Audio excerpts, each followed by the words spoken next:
little bit.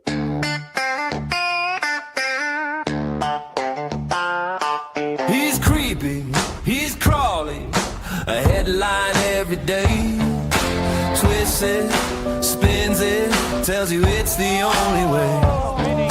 Storm in a teacup, drama on repeat, building up a narrative that's paper thin and weak. Parasite, shit stain, yeah, we've heard it all before. Shit stirrer, headline hunter knocking at the door. Oh!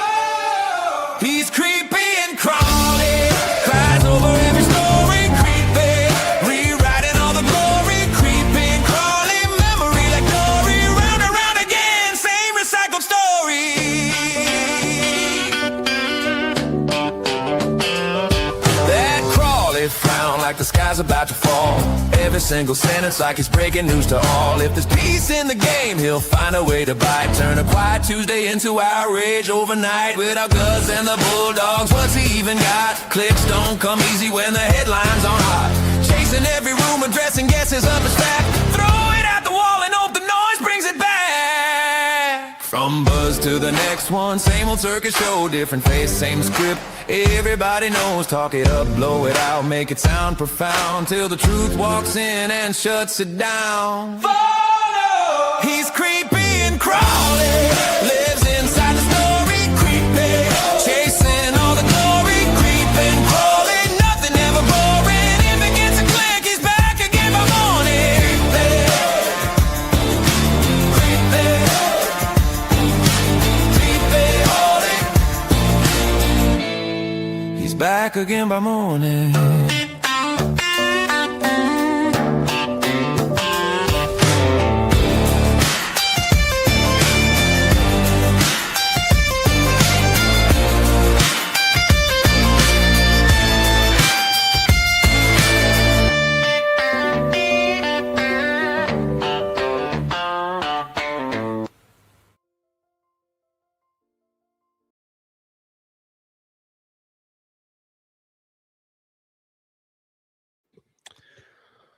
G'day, Doggies fans, all things Bulldogs. It's the round 9 live review of our loss to the Cowboys. And we'll wait for a few more people to get on board. But how are you going? There was just a little creepy crawly cartoon proudly brought to you by Dave. Dave's Deep Dives. And he's got some more content coming later. So we've got a few words from sponsors as well tonight. How is everyone? What's happening? Mate, we're all good. Another loss, but we're okay. Life goes on. Ask Craig Bellamy. Life goes on. There's bigger things to worry about sometimes. Yeah, but, definitely. But it's obviously, all they've done is, put us a damper on our weekend. But other than that, it's they're in a hole and they got to dig themselves out of it. So, we just got to work through it together, guys, and see them come out the other side and hopefully with enough time to make a run to the finals. That's where we're at the moment. Well, they're not going to give up, that's for sure. And look, I thought the game was going exactly how we talked about in the keys to victory on the Tuesday night. What needed to happen, I felt it was happening. Definitely. We're not going through Twitter tonight. Decided not to renew my Elon subscription for a few different reasons. Too many trolls on Twitter. But anyway, welcome to everybody who's popped in so far. It is a Sunday night. It is a review, and many do watch this over the coming days. And we'll be back again on Tuesday as well. But how you going, old fella Dave? Yeah, people watching the Manly and the Penrith game. It was 12-6 at half time. Currently 16-12 to the Manly Seagulls. Well, there you go. With 22 to go. See, and that just, like outliers like that, just make people go, oh, we need to sack our coach. and bring and make Josh Jackson the captain, the coach. So we can have 62 put against us. Exactly. G'day, Bulldog Mike. I knew you would like that one, brother. They aren't mentally in it. Well, look, this is the sort of stuff which really drives me insane. And G'day, Brian. G'day, Brian, buddy. Our team look like they are mentally in it. Yeah, mentally mate. out of it when on the field. Yeah. Did they look mentally out of it when Leo Thompson took his second hit up in a set and got an offload away earlier on, and we were charging upfield, making heaps of ground? When Bailey Hayward made 3 one-on-one tackles to save tries, when, Jamin Salmon actually was driving players back. I know that try that they got through, that we'll talk about, through Tom Chester. There was Jake Turpin, there was Jamin Salmon, and there was Matt Burton, who looked like they couldn't lift their feet off the ground. And that was a sad moment, in my opinion. It was sort of put us behind. It was 12-all at that point. We just went down the other end. It looked like the footy gods were on our side for a bit. Unfortunately, our boy Jonathan Sewer decides to take on the defenders. Drinkwater was waving his arms around. We needed that try. You could see the relief from the second try. It was relief more than, there was no arrogance about when we got that second try. It was relief. All off the back of a Stephen Crichton master play, catches a ball on his, drops the ball in the first half, which cost us big time, right? Makes up for it at that point, catches a ball under the goalposts, takes a massive run, and then literally milks a penalty. Like, he's holding onto the dude's arm to keep him there locked in, and we got the penalty out of yardage, and then we go in and we score off competing for a bomb, right?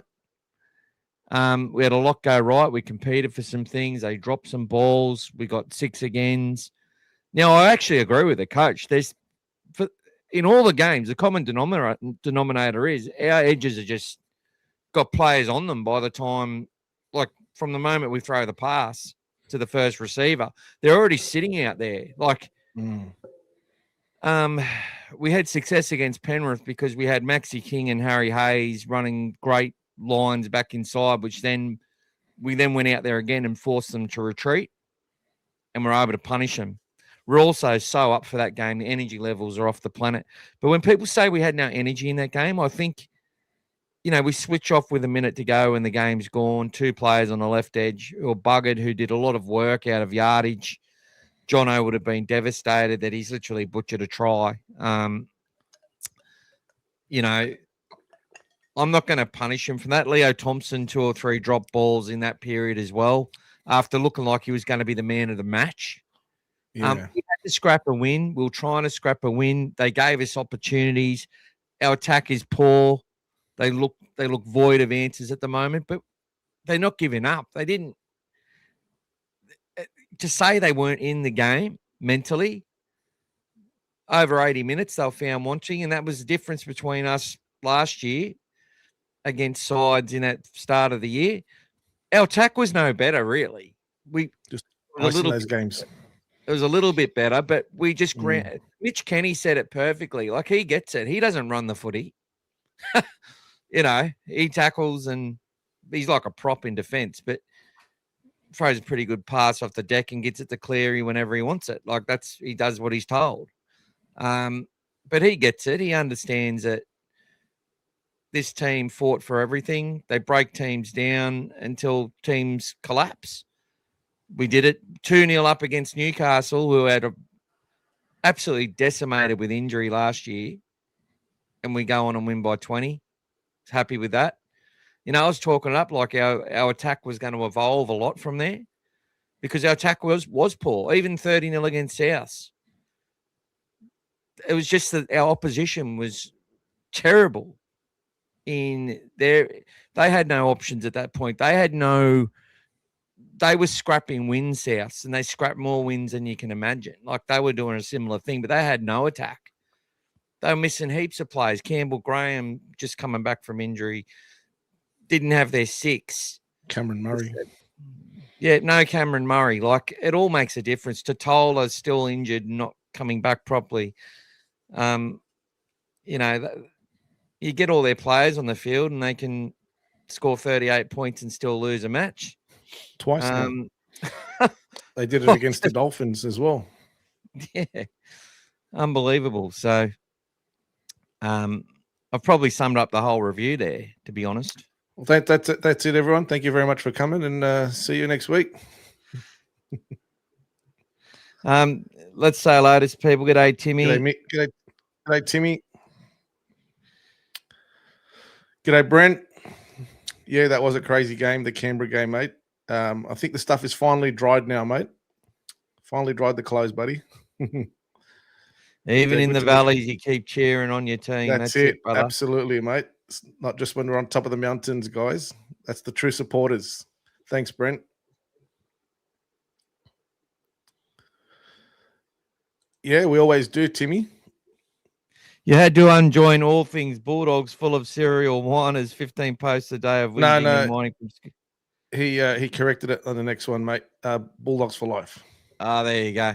Yeah, I've left Khalid and Bulldogs for life. He was one of the guys booing at the match on the weekend.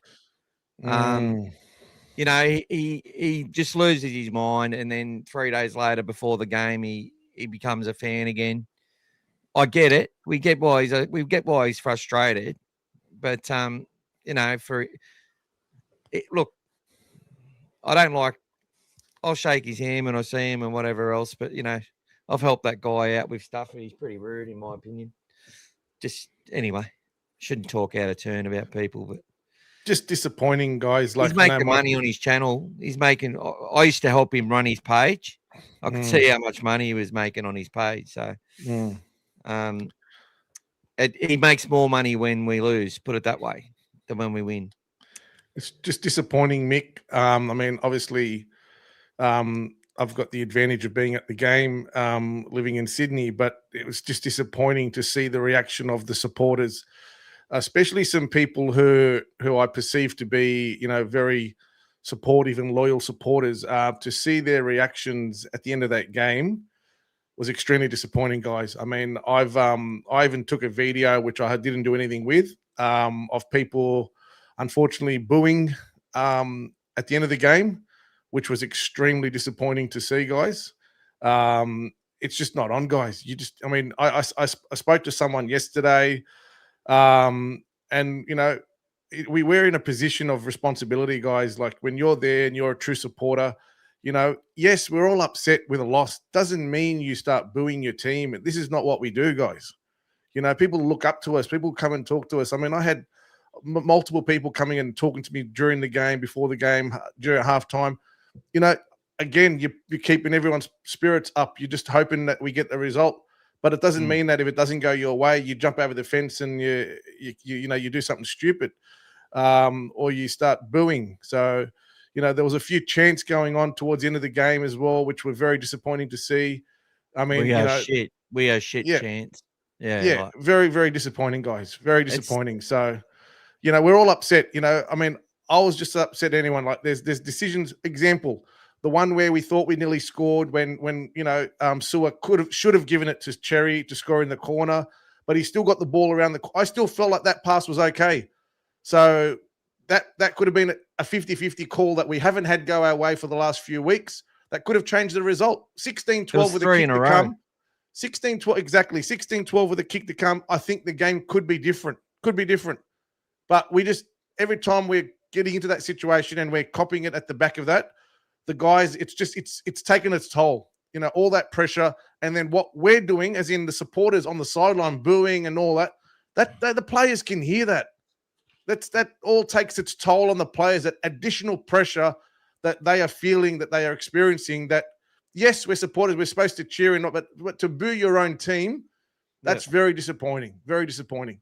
You know, we were there trying to support them, and you know, we were as loud as we could be for a 15,000 crowd on a Friday 6 p.m. game.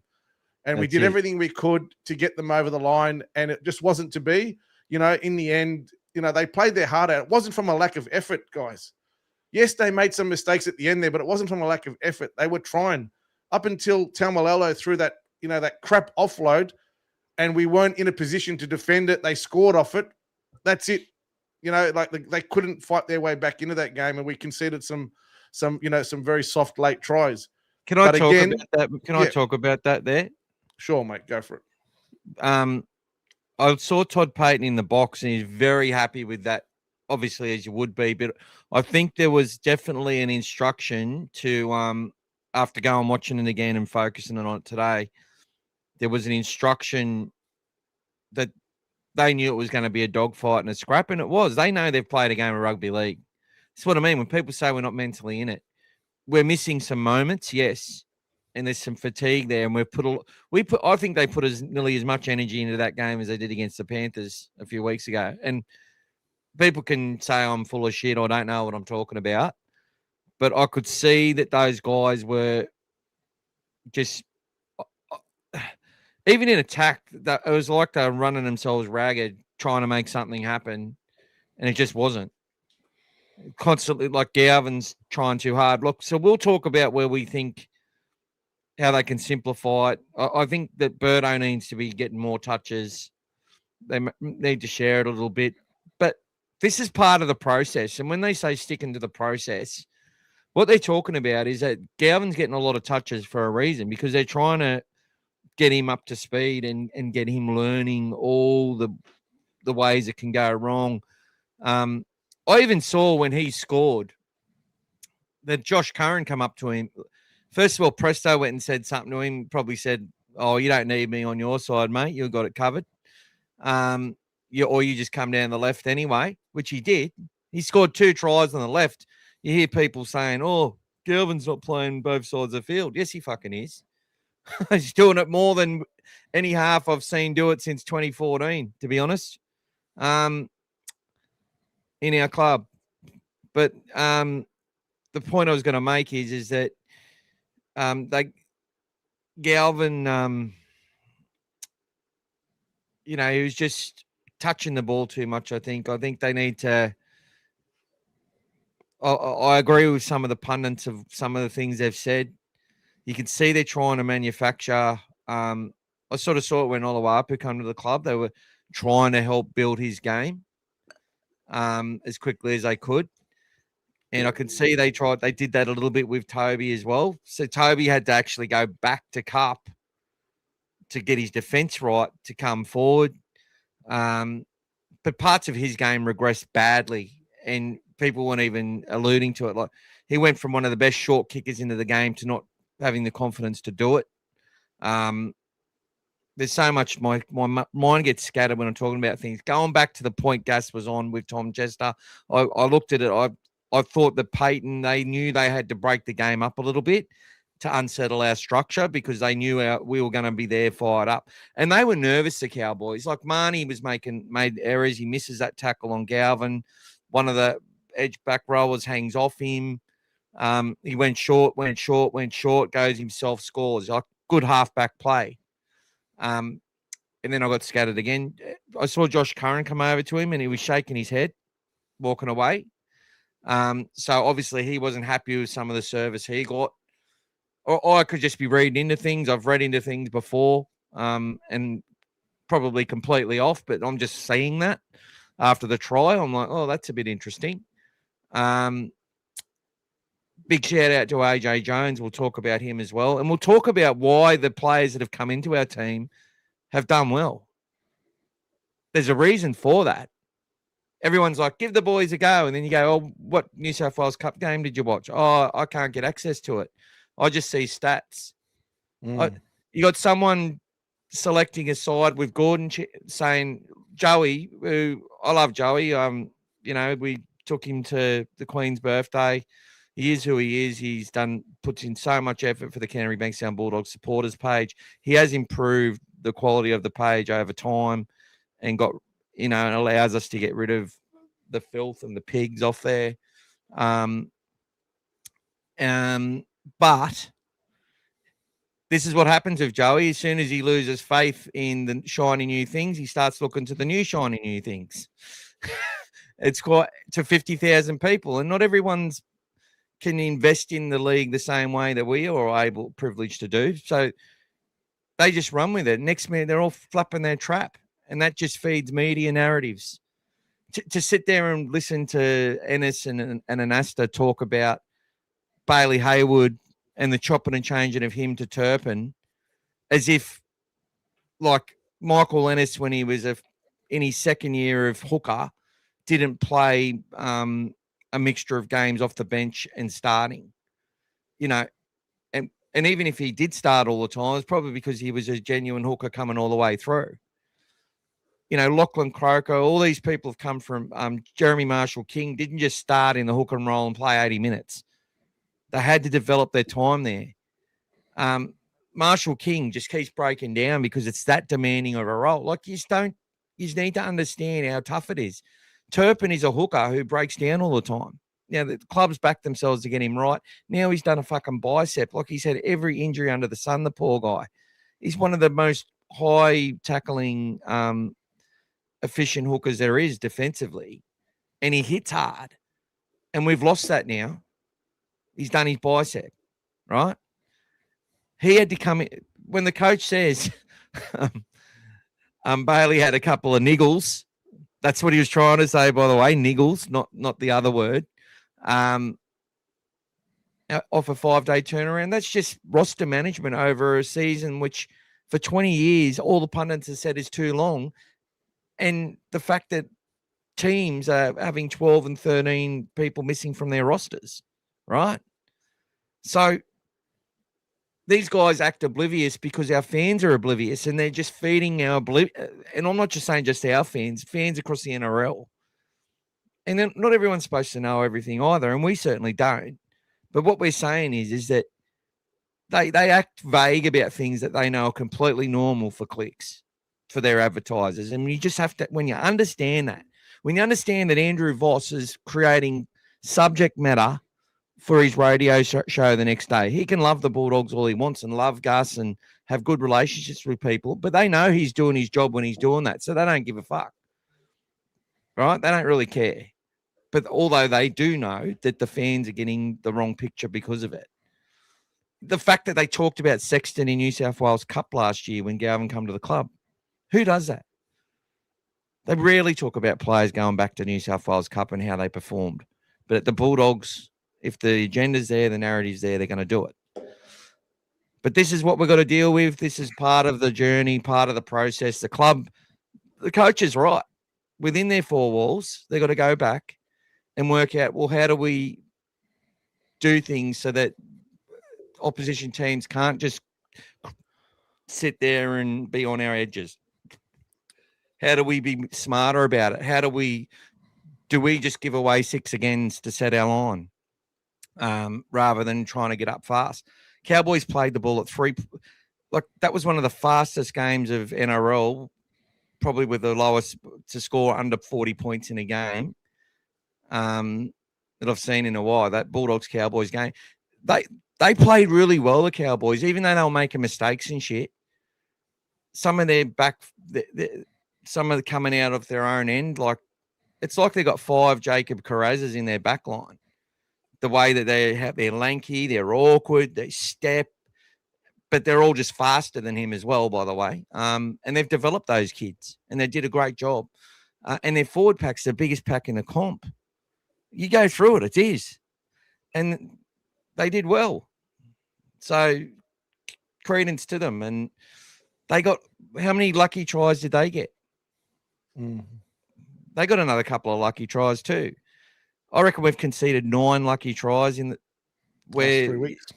3 weeks. Where if half of those sort of the bounce of the ball goes our way, maybe we win a game or win one of those matches. Maybe it changes everything. It doesn't though. So the guys are less confident. We've got a heap of injuries we've got to deal with. Kurt Mann is out till Magic Round. I think it's Magic Round the week after the Dolphins game. After Dolphins, Cronulla. And the Cronulla just smashed West by 50 today. So, look, 50 points will be coming for us soon if we don't get some confidence and get some wins, it'll be coming for us. I hate to say it, but teams find it hard to put big scores on us, and they're sort of getting those little runs late in games because we're just running ourselves ragged.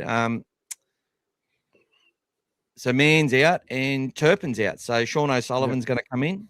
And he's out. He's probably out. Apparently he's copped an injury as well late in the game. Didn't finish the game. Didn't finish the game in Cup. So that's why Conti took the last kick. But could be. We'll have to look at that. We'll have to really could be potentially missing as well. Yeah. Who's that? He could be potentially missing as well. Yeah. SOS. He would have come in as the 14. No doubt. Correct. Correct. Yeah. Unless he comes through, unless it was just something innocuous, but if he's gone off for something serious or something more than just a niggle, then he might be sitting out the game against the Dolphins as well. But we'll know more once we see who turns up for training this week. And just to finish up on your comment about Michael Ennis, where you're saying that he's sort of trying to put conundrums about Bailey Hayward coming in and out of the team. In Michael Ennis's first 3 years of playing, and he played with Newcastle, Dragons, and Broncos in those first 3 years, he came off the bench 38 times. He played a mixture of games at lock, 5'8", before he settled into hooker. So if he thinks that someone's going to come in from a young age and be automatically finished product, then he needs to look at himself first before he starts to look at others. Oh, they know. They know, guys. They know. It just doesn't help. In media, you've got to have a dory brain. You've got to be able to just leave what you said and move to the next thing. That's what they do now. They're not just commentating what they see and leaving everyone to make up their own mind. They're actually using what we say and we think to make a story. Make a story. Yeah, and to make us believe it even more. Yes, that's right. They just want to divide opinion, and that's what they do. And look, we're seeing some of the great loyal podcasters now starting to join the bandwagon, and even Hectic Fred has jumped on Serraldo now. You know, but that's all right. I still like him. He makes me laugh. You know, but that's the thing, though. You try and explain things to people if you're in a privileged situation where you know a couple of people, right, and you use the right information at the right time for the benefit of fans in those positions, because I sort of say, look, you've got responsibility. People, they listen to you. They love listening to you. So if you lead them down a garden path, they're going to follow it, right? Mm. And if you're lucky to give them something and they just choose not to believe it, well, if they start saying what they're saying, guess what? Some of their outrage fans move to the other outrage places. Mm-hmm. The good guys are in lesser number than the sooks. But look, we just got to concentrate on us. What I'm actually doing now is just blocking all these other people so I don't see what they say. So we can just focus on saying what we believe, talking through people's concerns. We've got our own as well. And at the end of the day, the club holds itself accountable. I know that. And people who say that it's just Gus walking over other people in the club. Like this is the comments you get. Someone will go, oh, the Mortimers would hate the way the club's being run right now. I'm like, Peter Mortimer's on the fucking board. He does it for free, right? And it's a privilege. And if you think that he doesn't question the status quo, when he signs up to the Constitution to be in that privileged position for the Bulldogs, if you think he doesn't, he just goes, yeah, whatever, you just do your bit. They make sure the governance of that club's done properly. And sometimes you just have bad results. But this club is more than what the NRL team produce on the weekend. I know it's hard. It's hard, guys. It's hard when we lose, especially with that little grub Reed Marnie rubbing it in our face. Do you think that didn't make me angry? I saw a photo of him though, Gas, with Critter after at full time. Did you see the look on Critter's face? Looked like he wants to kill him. Looked like he wanted to kill Marnie. Now he's probably just resting bitch face, but if looks could kill. if looks could kill. Yep. If looks could kill. Do you want to go through some chats, mate? Yep. So Amir saying, despite those drop balls, Leo Thompson was our best forward on the ground in my eyes. 17 runs, 160. That's what we need moving forward. 100%, mate. Definitely, like Michael said, was in line to be potentially like man of the match. So disappointing, just to get a few of those errors. But yeah, these things happen, unfortunately. Amir saying Salmon has been poor. It was just a couple of weeks ago against Penrith. He had his best ever game. And he's been trying hard, but there's been a few things go against him as well. If you look at last week against whoever we lost to last week against Parramatta, we had some, or even after that, we had some injuries late in the game. Against Brisbane, we had Kickout go off, and it keeps screwing around with his rotation and his time on field. Like we've said in the past, he plays 25, 30 minutes of a game before Kurt Mann comes on, and then he goes absolutely hard. If you watch him, he's off the ball, he's absolutely drained, he's on his haunches, and then he gets up and he's the first guy chasing, running, tackling, is the first one off the line, and then he goes off and has a break and come back. When he's getting ready for that, and then there's an injury and it changes that up, he can get caught out sometimes because he's put all that energy in knowing he's going to have a 20, 30-minute break, and then he's going to start again. If you know you're playing 80 sometimes, you can actually balance your effort into the game, kind of like what Bailey Hayward does now, where he picks and chooses what to do to make sure he can last 80 minutes and still be making those tackles in the last minute as he's making them in the first minute. Can I just jump on that just really quickly? We not jump on it, but add to that. Most of these players in these certain roles, whether they are with the ball running supports or doing kick chase and tackles, they're running a similar distance every game, right? So Salmon only takes 4 runs, for example, and does a lot more passing, or if we're doing more defending. If he's doing less runs, he's also going to be the first player there on the kick chase. But if he's doing that 4th or 5th tackle run, he's probably going to put his hands on his hips and walk while everyone else is doing it. Someone else will fill that role. Like, it surprised me that people don't work this out. I've seen there's like a lot of people hate Salmon. Like when he got the ball, probably when fans were more down 18-12, I think fans wanted us to do a shift. And I could hear the fans boo. But you go back, obviously, we might have done a shift, but it didn't look right. He held the ball, and then he got about 15 metres post-contact at least. But he got booed because they reckon he stifled the attack. Well, maybe. Look, some things have to change, obviously, and we'll talk about where we think that is. I think that I'm not going to say what I think needs to change either. I sort of look and go, where do I think they will change things, and what do I think they will do? They'll be subtle, they'll be small, they'll be bit by bit. But yeah, I'll let you keep going with that, mate. Aussie guy, mate, is saying that he's got concerns about our retention and recruitment. Too many talented young players let go since 2024. Which ones are they? Is that Avarillo, Alamotti, Joash? Who? Joash. Yep. Look, he'll probably be telling you the same about Blake Wilson. Probably be telling you the same about what's his name that went to Parramatta as well, the outside back, Lebanese fella, Samarani. He was injured the whole time. Yep. Yeah, look, we've heard it all before. It's recruitment and retention. You'll hear people talk about that for the last 10 years. You know, the reason we got into trouble was poor recruitment and retention. And what the poor part about it was? back-ended contracts for aging players in positions that don't really affect the scoreboard enough.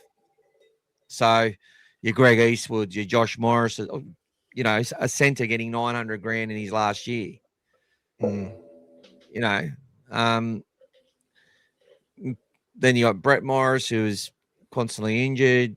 But I love those players, and I love I love watching them. They were quality, classy players. We had Frank Pritchard. We had James Graham gets an upgrade. Then they go and buy fucking Sharon Woods. Got to get rid of him. Delamateni Zalesniak on like 900 grand. Thompson on 800. Like the recruitment and retention was bad way before Gus got here, and Gus has been disciplined with the cap. That's why they've had to let people like Averillo go. Alamotti, one of the nicest young lads, someone wrote a nice post about him today, actually. And although I put a fair bit on him, like his manager asking for 600 grand and stuff, and then the very next game he's just missing tackles. Everyone. Then the way the fans turn on him was disgusting. And the poor kid had no confidence. The next thing he's getting a minimum contract for 1 year with the greatest team in the modern era. And he was one of our best, most talented juniors. But we can go back to 2020, guys, and have Jake Averillo on his second game off the bench as the focal point of our attack. We can go back there, no problem. No one wants that. So we need to keep the people in the right positions. You've also got that other issue, guys, where sometimes to get a player, you've got to get another player. And sometimes if you don't make one manager happy, they screw you with other players that they've got that are already in your club. And they make sure that they screw you. I don't think it's that. I make that sound pretty vindictive and nasty. It is business, but a lot of these managers and stuff are ex-football players too, you know. You know, sometimes shit happens. That's all I can say. In a moment, go through some more chats, Gas, but we'll talk about why our young fellas have made an impact. G'day, Rhett. Oh, g'day, champion. Showing Michael just watched the winning try by Dykes to beat the Bears. What a star that kid is. Just hope he stays injury-free. He's an elite footballer. Mark my words, can't wait to see him. Guys, for those who didn't get a chance to see it, Michael did a great highlights package. I think it was during the off-season. About Kate Dykes when he was when he come to the club. Obviously, he was injured last year, and obviously for the last few years, he's only played a couple of games in the last few seasons, but finally got himself back on the field, played a few games now at fullback and in the 5/8 role, and went back to fullback for this game. And Michael was showing that game on the live the other day, and we were obviously at the game watching that as well. And it was a great play. And he was one of the guys I mentioned as well during the off-season as the player to watch. And if he gets himself right and comes into the team, he can be an X-factor, guys. And you could see that confidence that he had the other day to do what he did at the end. It might look like anyone could have scored it, but not anyone could have scored that try, guys. You had to have that kind of ability to know when to step and accelerate and just get yourself through. And people who know how to get the ball over the line and can run a play, they know how to score that try, guys. And he executed that perfectly, guys. So yes, if you haven't had a chance to see it, go and have a look at it. There's quite a few videos of it. But don't forget, guys, that New South Wales Cup team, that was one of their first wins in a few weeks. The team that has been playing every week, if you looked at the squad every week, it changes every single week. We use New South Wales Cup to get team players ready for first grade. We're not the result of New South Wales Cup is not something that we're looking at. So for some people who are saying, oh, why can't the Bulldogs win like they did? They've only just won. Yes, they did beat the team that was leading the comp, but that's because they had a good team out there for us, and we got the job done. But they haven't been winning every week. The week before they got it's just been a mixture of results all the time. So They Go for it, they mate. want those guys to play consistently as a team and play to the systems and play to the processes in place. They have high expectations on them. They hold them accountable.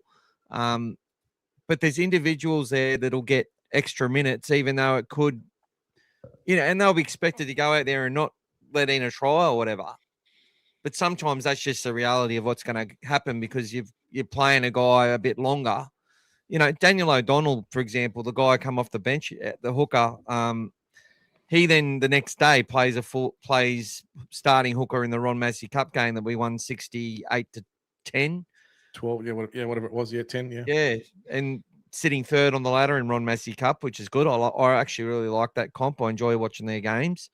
For most of the time, last year, the whole season was us scoring the first try, nearly leading into halftime, and then I think we lost 6 games where we led at halftime, and some other games got flogged. And I think the most wins they'd had in a season was 3 up until now. Well, they've had 4 this year from only 6 games. So I like that comp. You get, your Dylan Nappers and all that playing in it, and players like that.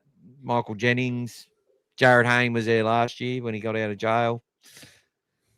But we'll keep going on. But our depth is growing, is what Michael's trying to say, guys.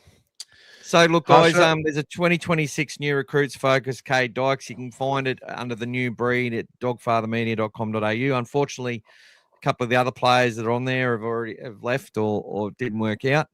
But we made this 6 months ago, and it's a 26-minute discussion about Cade Dykes and why he is a very someone to be excited about if he can get luck and stay on the field. And if we were to put him in, I was telling Tony this before, if we were to put him in there now, I just think he'd get an injury. But look, if they think he's ready now, he'll probably get an opportunity off the bench. But for people to abandon Connor Tracy so quickly is just does my head in. It's like people are sitting there waiting for these utilities to break. The utilities that we brought 2 years ago that everyone went, oh, the utilities. And then we started making finals and shit. And then every other team started copying them. Yep. Then other teams copied what we were doing. Yep. Rules sort of change a little bit, and it's hard to comprehensively grind out a win over 80 minutes now. It's really hard to do without coming down the next week. The Tigers, to me, the previous 2 weeks had played high possession, dominating footy. What happened against the Sharks this week? They got flogged by 50 because their energy, they've just used a lot of energy to get there. They celebrated at Leichhardt like we celebrated at Accor a few weeks ago, like they'd won the comp, and brought back to earth today. But I will say it, if there's ever a year where a team can concede 50 and win a comp, it's 2026. Well, if you look at all the stuff, guys, this year, let's look at it as a whole. Everyone's saying, look at if the game's changed 100% this year, the game has changed. You look at all the records, point scoring records, try scoring records, points in a game, points every game. All of that is considerably up. The other thing that is doing this as well, other than all the scores being up and everything, injuries are up, guys, across the board. Injuries are at now going over 20% of across the NRL injured players. Yep. So there is a compromise somewhere. Now, at which point do you say enough is enough? You've given too much on the one side, and now you're affecting livelihoods on the other side. At which point does it become too much? I said it last week, and I'll say it again, guys. The Bulldogs are one of the few teams that have not still adjusted well to this change for whatever reason. Whether we don't have the right players on the field, whatever it might be, we haven't adjusted properly yet to this whole new weight of possession game and everything. I mean, putting the Panthers game aside, which for me, we played a great, perfect game against a quality team who got the result today, by the way, 18-16. So they've only lost one game. Yep. So they've only still lost that one game to the Dogs. But and Kieran Foran's now got a losing record on his belt. But for us, we haven't adjusted yet. Melbourne, again, another team that hasn't been able to, with the players they've got on the field, adjust. Does that mean that Craig Bellamy can't coach? Does that mean that Munster, everyone else in their team, Hughes, the whole lot, Fa'alonga, Grant, does that mean they can't play or they're not the right players? They've got the best halfback, the best 5'8", the best hooker, and one of the best fullbacks, and they've lost 7 in a row, and they've been getting smashed, guys, more than 20 or 30 every game for the last 5 games. So people need to put it into perspective. At the moment, we still haven't got that formula right for us. We've had a lot of disruptions like everyone else. We keep losing players, but our depth is not as strong still as some of these other players like Brisbane last week were bringing in top-ranked players against us, where we're bringing players in when we lose someone and we're blooding them or we're giving them a crack. But that's, at the end of the day, that's the reality of where we're going. We're, like Michael said, developing all our youngsters to bring them up. But the way that the game is this year in 2026, I don't think it's going to be good sustaining it long term. I don't think it's good for the game. There needs to be a balance. And I think this sort of chasing, bringing it into the 20 meters and penalties and 6 again is just the way it is. Look at last night, guys. How can that be a game? 30-0 up and you're 30-24 with still 10 minutes left on the clock. If you're leading 30-0, you've had a great game. And then all of a sudden, possession, penalty, 6 again, bang, 24 points, guys. They didn't even touch the ball almost. How can that game be a fair contest? It's happening all the time, guys. Well, what about today? Rabbitohs, Newcastle had 5 tries or four tries and South's got 1, then they got another 3 tries. Yep. And South's got another 6 tries or some shit. 7 tries each they finished, and it was come down to goal kicking, 42-38. Rabbitohs even took the lead after being down 28-6 at one stage. 38-36 they were leading with still 7 minutes to go. So, again, it was just the possession. You watched them. They got the ball, Newcastle, and then penalty. Why? Because the guy slightly ran across when Ponga was taking the kick. Again, they got the ball. They scored again. Possession, guys, is killing every team at the moment. Doesn't matter who you are. Roosters, you telling me they deserve to have 24 points the way in 15 minutes, the way they were playing? That's the way the game's going, guys. It does not matter who you are at the moment. That's the way the game's going. Look, I could be wrong, but I think a lot of these teams where they're just copping these big scores, even when they're winning, if this keeps happening, I think it will come back to bite a lot of those sides in the arse as well. I don't think, like the Broncos came back. Roosters still had like 70% possession when they led by their score, 24-0 or whatever it was. And the Broncos at the end still barely touched the ball. I think they'd had 8 sets in the first half or some shit. Like, it was ridiculous. Yep. The fact they got close just shows that they're a club to be reckoned with. And but they're always going to come back down to earth after the energy they put out in front of their home ground on Anzac Day to beat the Bulldogs. It was always going to be hard for them. But they fought to the end. They're a good club. And it came down to one mistake, guys. Yep. Carrigan trying to give an offload away where he didn't have to. They were only 6 points behind, 10 meters out. Hugo Savala bombed one, didn't he? yeah, okay. But on the other side. On the other side. But that offload that he tried to give away, Carrigan, as a captain, 3 people on him. I mean, I'm just looking at it from a football perspective, guys. That was not on like that. And as soon as that happened, I go, watch the game change. Bang, went down. Staggs did what he did. I don't know. Did he copy in suspension for that? I didn't see it. I reckon they reckon he might get 2 weeks. Okay, so then Staggs does with that 10 players, and then there you go, guys. The result was done. That's it. You couldn't fight anymore. So, but it comes down to one thing sometimes. And as soon as that possession flipped, that was it. Roosters ran downhill again, guys. Happened to us against Penrith, guys. We're up 16-0. They got the possession. Bang, bang, bang. All of a sudden, the game's 16-all. It was 16-12. And then after halftime, they scored again. But then once we got possession again, bang, we were doing the running. Same thing happened with Newcastle today. Rabbitohs would score every time they'd make a mistake. Newcastle would score straight away, guys. That's the way the possession's going at the moment. I would rather be playing, those 24, 20 games, or even look at the wins we've had, guys. 15-14, 14-10. Penrith, we played a great game, 32-16. Okay, the other games, still 38 was the most we've had against us. And I said it again last week, and I don't care whether it's jinxing it or not. We still haven't even had 40 yet, guys, let alone 50. We're still in the games. We're still competing. what they're doing is not from a lack of effort. It's Exactly. just we're not got the right plays at the right time, the right things we're doing. And at the moment, we're a very heavily defensive oriented team, which we need to be starting to find some more points to then allow that defense to kick in and help. When you're trying to grind like the other day and you were 12 all, 15 to go, one moment changes the game, and then we're back to trying to scrap a win out, and then we just ran out of puff at the end. That was it. Because we put all our energy into it. And, when you're level or leading, you find that extra legs. And last week, Friday, they just ran out of puff at the end there. So it's just the way it is, guys. All right, let's quickly run through the chats and catch them. Bulldog Mike, I was there. We'll just I just want to quickly go and do this one before you continue, mate. I disagree with you, Bulldog Mike, strongly on this one, mate. There was no way, 0%, I'll tell you now, that they were booing the referee. 100% they were booing the players, mate. I saw it, and I'll say it again. They were booing the players, not the ref. The ref was not the person who decided the game this week. It was the players on the field that were the ones making the mistakes. And the people in the kennel that were booing the players and swearing their names out as well behind it, not the referee. If it was a referee, that's a different boo that you get all game, guys. And so that's why I disagree with you on that one, Mike. Sorry, buddy. I've been to a lot of games, and that one there I'm extremely sure about. Sorry, buddy.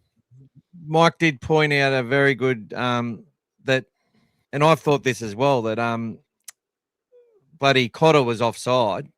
He doesn't have both feet behind the ball. But that's video ref, guys. That's video ref. And they don't even look at it. That's video ref. All the decisions that we're looking at like that, yes, the ref wasn't his best game, I agree. But those are video refs. He wasn't 2 feet behind him. That shouldn't have been. And then I still don't think he got the ball down anyway. That wasn't grounded. In what world was that grounded? And after Cowboy, I still think that's up in the air. I think the Cowboys, when they got that pass in the line, which we're talking about a Robert Ralph to Rocket Silver moment, Cowboys actually came up with one, except it was look forward to me. And then after that, they get a fourth tackle, restart. 6 again. But it was a 2.5 second play, the ball. Yep. Like Bailey Hayward stood straight up and they called a 6 again on it. And they're like, ruck interference. I was like, bullshit, mate. And then they end up scoring after that. 3 50-50s against us. Look, we can, if this is certain points last year, Cowboys weren't in the form they're in at the moment. They've just had 5 wins in a row. We've just played a side 5 in a row that have won games. The teams we beat in our run, guys, it doesn't matter what you say. We were happy with it. We loved it. It was great for the club. Merchandise went up. But a lot of those people now just turn their backs because they somehow think that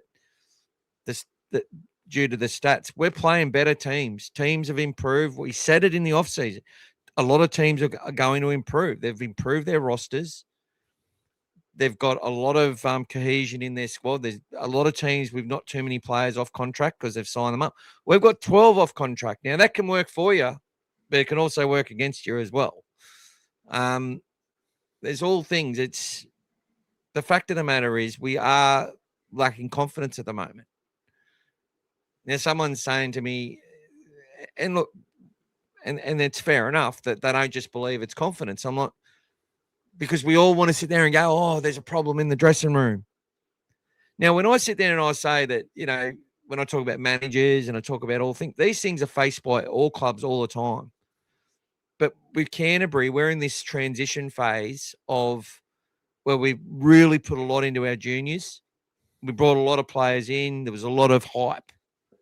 We got some good results. We got some trophies. We got some pride back in through that sort of thing. Prior to that, I think we had one good SG ball year. And I think in 2018 when we got runner-up. And then outside of that, there's a couple of 4th and 5th places for our reserve graders. I think we made a final in reserve grade once and lost to the Panthers maybe. I forget when that happened in the lead up. But look, there wasn't much success happening at the Bulldogs for a long time. And, that sort of comes back in. And unfortunately, we've got some juniors there that are, we need to get value out of our juniors. The good sides get value. There's players in the Brisbane juniors and Penrith juniors, even in the Sharks juniors, right, that are on really low money, have waited a long time for opportunity, and have no intention of leaving. Unfortunately, we have a lot of those people too now, which is great, and our juniors are wonderful, but we also have some managers that are going to agitate, knowing there's two teams coming in, knowing that a team like Parramatta could use a couple of our juniors that have sort of almost ready for NRL, and for what they need would suit them perfectly, and be extra motivated to prove that the Bulldogs should have paid them a bit more money or kept one of their mates that they didn't keep. All of that is hard to deal with when you're a club with 3,000 juniors and you've got pathways coming from other areas, from other countries, from other states that all have to fit in and connect, and you spend money on those people. You sign some of them up to 3-year contracts and it doesn't work out. Like, they're trying everything they can to lift the quality and the competition in our pathway system, and they've been very successful at doing it. It's getting better and better, even if the results sometimes aren't that good in some of the comps. You can still see there's a lot of talent even in those sides that lose. If they hold the ball, they generally go on and win a lot of those games. It's very much similar to NRL at the moment. That's what it's like. It's like the NRL this year's become Toyota Cup when it first came out. 66-50. Ridiculous. Where refs just blowing the whistle on everything. But look, each their own. In Bulldog Mike's section where he was, he might have felt he might have been booing at the ref, and the person next to him might have been as well, but the people behind him were booing at Salmon or whoever they're booing at. They all got what they wanted and got Montoya out of the team. Look, Jamin Salmon, we need him right now. There's no Kurt Mann. Who are you going to bring in, guys, if you don't like someone who can tackle? But I will say Jamin looks like his ankle doesn't look right to me. He's limping around again. Even in the captains, I watch people in the captains runs, and when they're real ginger, coming out onto the field sometimes, I think, But guys, if there was a better option, some people sort of think you just got to give them a go. And for some players, it is like that. They will just find energy and find this instinct and find stuff which didn't sort of come out on the training paddock. As they say, some athletes are poor trainers and great on the field. It used to happen all the time, like Cliff Lyons. I used to smoke 20 smokes before a game, and go out there and be a world beater. But yeah, guys, let's run through these quickly. We'll read them all out, and then we'll go back and we'll address things Good evening, later fellas. on. Love your work. Better display on Friday. Didn't think we were too bad versus Brisbane either. Just some handling errors at critical times costing us. No way that that was a booing performance at all. North Queensland are a top 14. We did well. Probably a game we could have won. Yep. I all been through the lows of the SBW walkout, spoon and poor player purchases, but this week, one of my favourite games, my two young sons get to go there. First NRL game against the Dolphins. Yay. Awesome. Go and say hello to Michael. I'll be there with my children, my chillins. Penrith's halves have been patchy apart from last week since playing the Bulldogs. Another team lost that played the Bulldogs the previous week last night. No team has punched out 80 minutes consistently. Good point, that's right, Timmy. Stats don't lie. Our points for and against, as well as our position to on the ladder. Yep, that's right. Well, stats do lie. Yeah, we're still winning. We're still winning all the other stats though. I feel we showed more effort in the game on Friday night, but the last 15 minutes, I'm sure the guys would like back. It's still time to turn things around. 100%, Timmy. That's right. Tiana, welcome. I was at the game, and the worst part was when Reid celebrated a try straight in the face. Yeah, we knew that was also going to happen, guys. That's Reid. Yep. I like how he helped Kurt Mann, but guys, when people help, let's just understand this for a minute. Yeah, he would have been a teammate, and he'd love Kurt Mann as a fellow Queenslander, no doubt. But when players help players that have just been in a hit lots of times, they just want to show the ref and everyone this guy needs to be out for the game. Correct. They're gone as well. Yeah. I'm not saying there's not. I think Reid would have cared what happened to Kurt then at that point, but at the same time, he would have loved the fact he wasn't coming back on. Yeah, trust me. Because there's one guy that could absolutely smash him. G'day, Lucas. How you going, mate? Showy guys, have you noticed how all the games have been all refed completely different? The 6 agains have been reduced. What's going on? Can someone please explain what's going with their game? Yep. We just talked about that sort of. G'day, Joby. Yep. JD. G'day, mate. Henry. Hi, guys. I've got lots of love for my dogs. They need our support. I'm not going anywhere. Stand by my dogs. 100%, guys. That's how we should all be. That's it. Well done. They need us. Never forget, Penrith only succeeded on the field with premiership wins in every grade after Guffs was moved on. Here we go. But who got them started, and who got the Warriors started before they and their pathways now that they're doing well? Gus. Salmon would not make any. He made his role redundant. That's Aussie, why he was good. I hate to tell you, mate, but Salmon won a premiership with the Panthers, buddy, and they are another team other than the Bulldogs. Come on, guys, let's not be too hard on Reid. Really nice moment for when men got knocked out. Yep. Yeah, I just said that.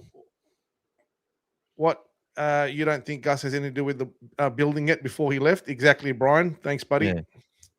Thompson's a bigger man than Salmon. It's just narratives people want to own to help themselves feel better as the reason we're losing. If Gus didn't come back to this club, we wouldn't be in a better position right now. Correct. We're in a great position to where we're going to leverage for where we're going. And as I said, we can go backwards on the ladder, we can lose games, but we're closer to a premiership right now than we were last year. That's right.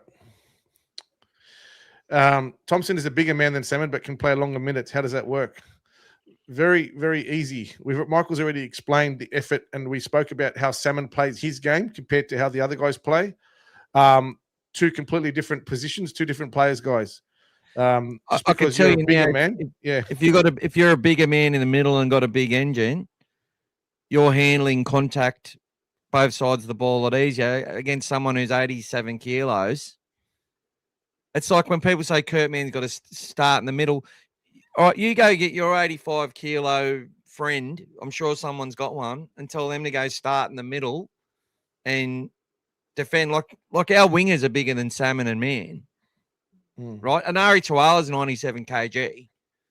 They're extra forwards. These little guys in the middle are there because they've got leg speed. They've got great technique in their tackling. They know how to link everything together. They keep it tight, and they get it all done. Understand, Sam Hughes plays because when he hits someone, he hits them 3 times harder than what Salmon does, and they feel that every impact.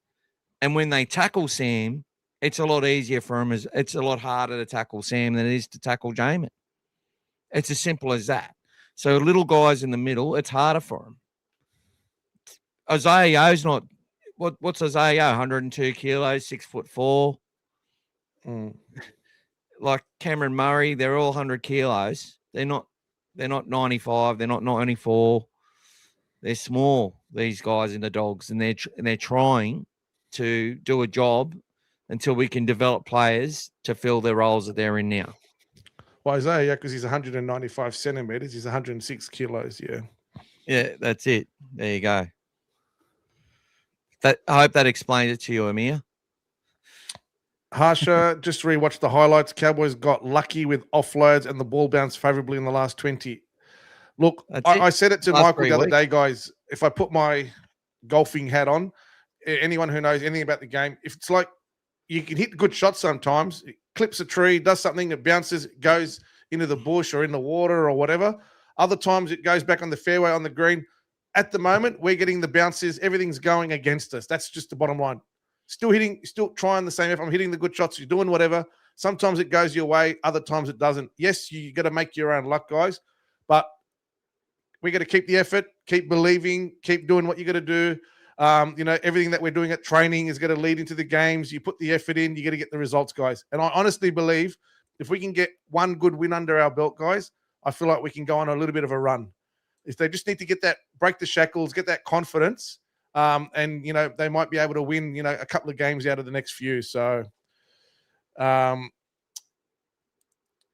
what a revelation statement, isn't Thompson? Thanks, Brian. Well, good. Thanks for some, mate.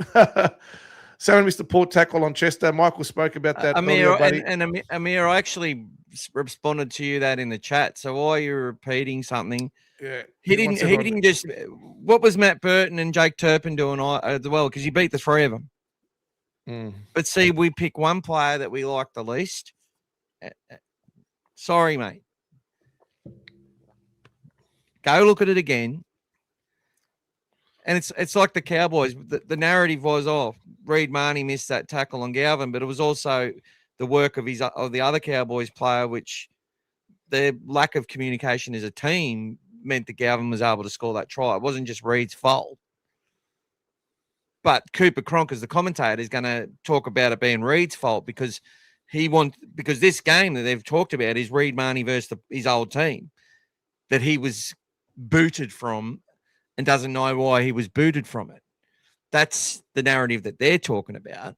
We know that there's other sides to that story, but that's not attractive. They don't want to know that. Of course they don't. They don't want to know the truth. I've told quite a number of media organisations what the truth is, and they're not interested in it at all. Of course they're not. Why would they be? People don't want to hear that. They'd be able to tie Galvin to it. Oh, they moved him on because we got Galvin.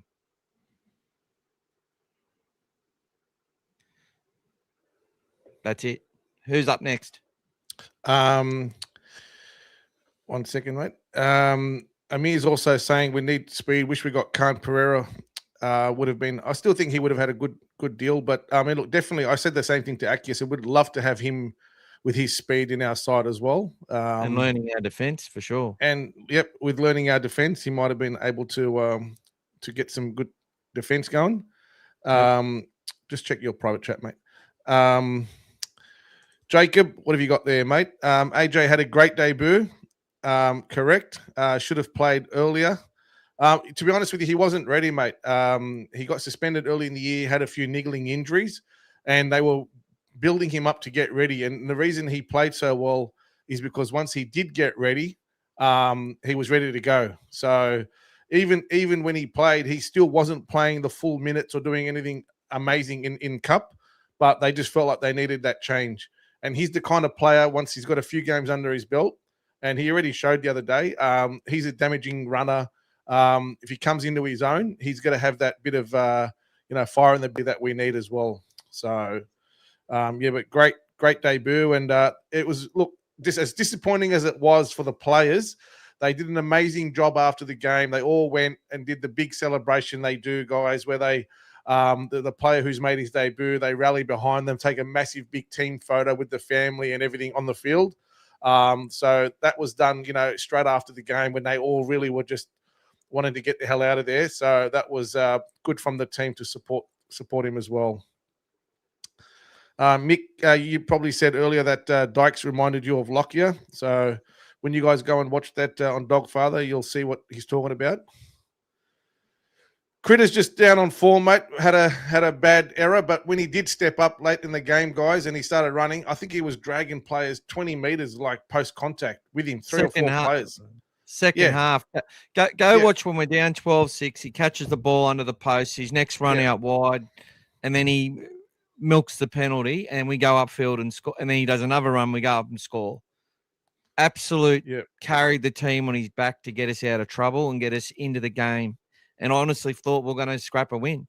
And even if we end up scrapping this win, that would have been great for our confidence. They get to sing the song. We shut some people up for a few days, but they still would have said our attack was shit. But it wouldn't have changed what we're going to come up against this week against the Dolphins. There's still a lot. They're a long way off at the moment, consistently. Yep. But we saw improvement signs, just like we saw improvements in the South game from the Newcastle game, and then got the Penrith win. Brisbane was better than Para. I felt that they were in a real position to scrap that win last game against the Cowboys. Didn't happen. I still look to, we're missing the KKK at the moment with no Harry Hayes, no Jacob Carraz, no Viliami Kikau, no Max King. Max King's in that game. Yes, I'm telling you, if Max King's playing that game with Leo Thompson coming into that form, Leo's not making those mistakes at the end of the game. So I think I still can't wait for that. Leo showed that he is going to be a very good player for us. But those mistakes, if he makes them every week, he's going to lose confidence and stuff. So he needs to make sure that doesn't happen. Great technique by Marnie, and they did their homework. They knew where he was susceptible because he's such a tough bloke and he runs into it in a way where he puts it all on the line, and that's what happens. That's what happens. We forced 3 of those areas against the Panthers. Harry Hayes and Bailey Hayward under the ball. Yep. Match-winning plays. Reid Marnie won the match for him with those tackles, to be honest. Everything come off that. As much as I hate to say it, that's what he was able to produce on that night after he got rid of the cobwebs and the nerves and stuff like that, which is always a problem with Reid. There's a little bit of a fan poll there, guys. So who's been our biggest out so far?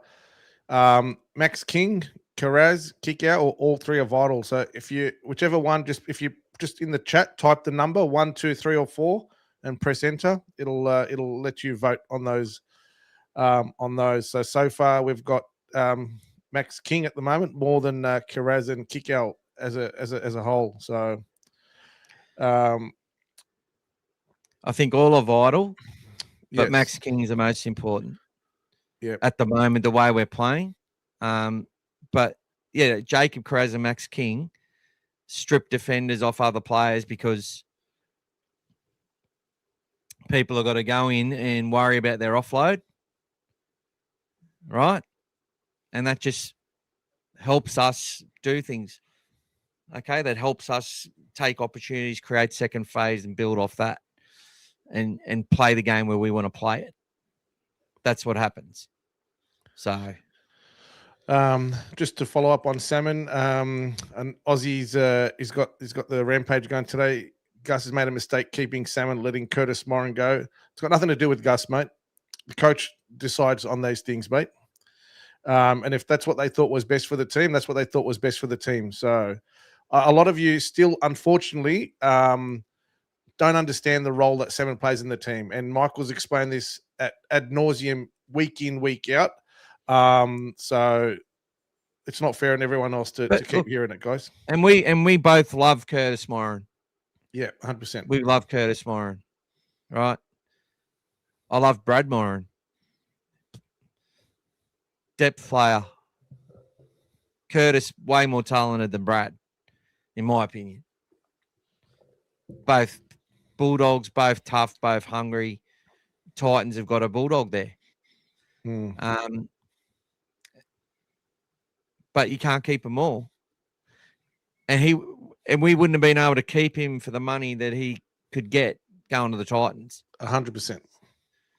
And it's not like we're paying Salmon huge money. Like the media will just say that. So he's on like 300 or something. For a guy of that experience who does what he does in the in defense. Premiership winner. and flexible and loved by his teammates. Let's keep moving, mate. Let's keep going. We've spent a lot on that. It's not Connor Tracy's fault. The entire team isn't clicking. Tracy, when the team plays well, shines. Yep. But he's still doing a lot of heavy lifting at the back there. What's happening with Finau Latu? He scored the last try in Jersey Flegg. Played. He's getting minutes. He's getting confidence. They're playing him as a prop, a long minute prop in Jersey Flegg, and he's come back from an injury. They're working on him. He's a project they're working on. They know his upside. They know what he can do. He's getting the Jersey Flegg side's going well for the most part, and we've got some New South Wales Cup forwards there that are a bit more seasoned and probably more likely to be ahead of him for that prop role. And but look, he could find himself on the bench this week and go for a trip to Brisbane on Thursday night. Although he's just gone to Fiji, so probably not.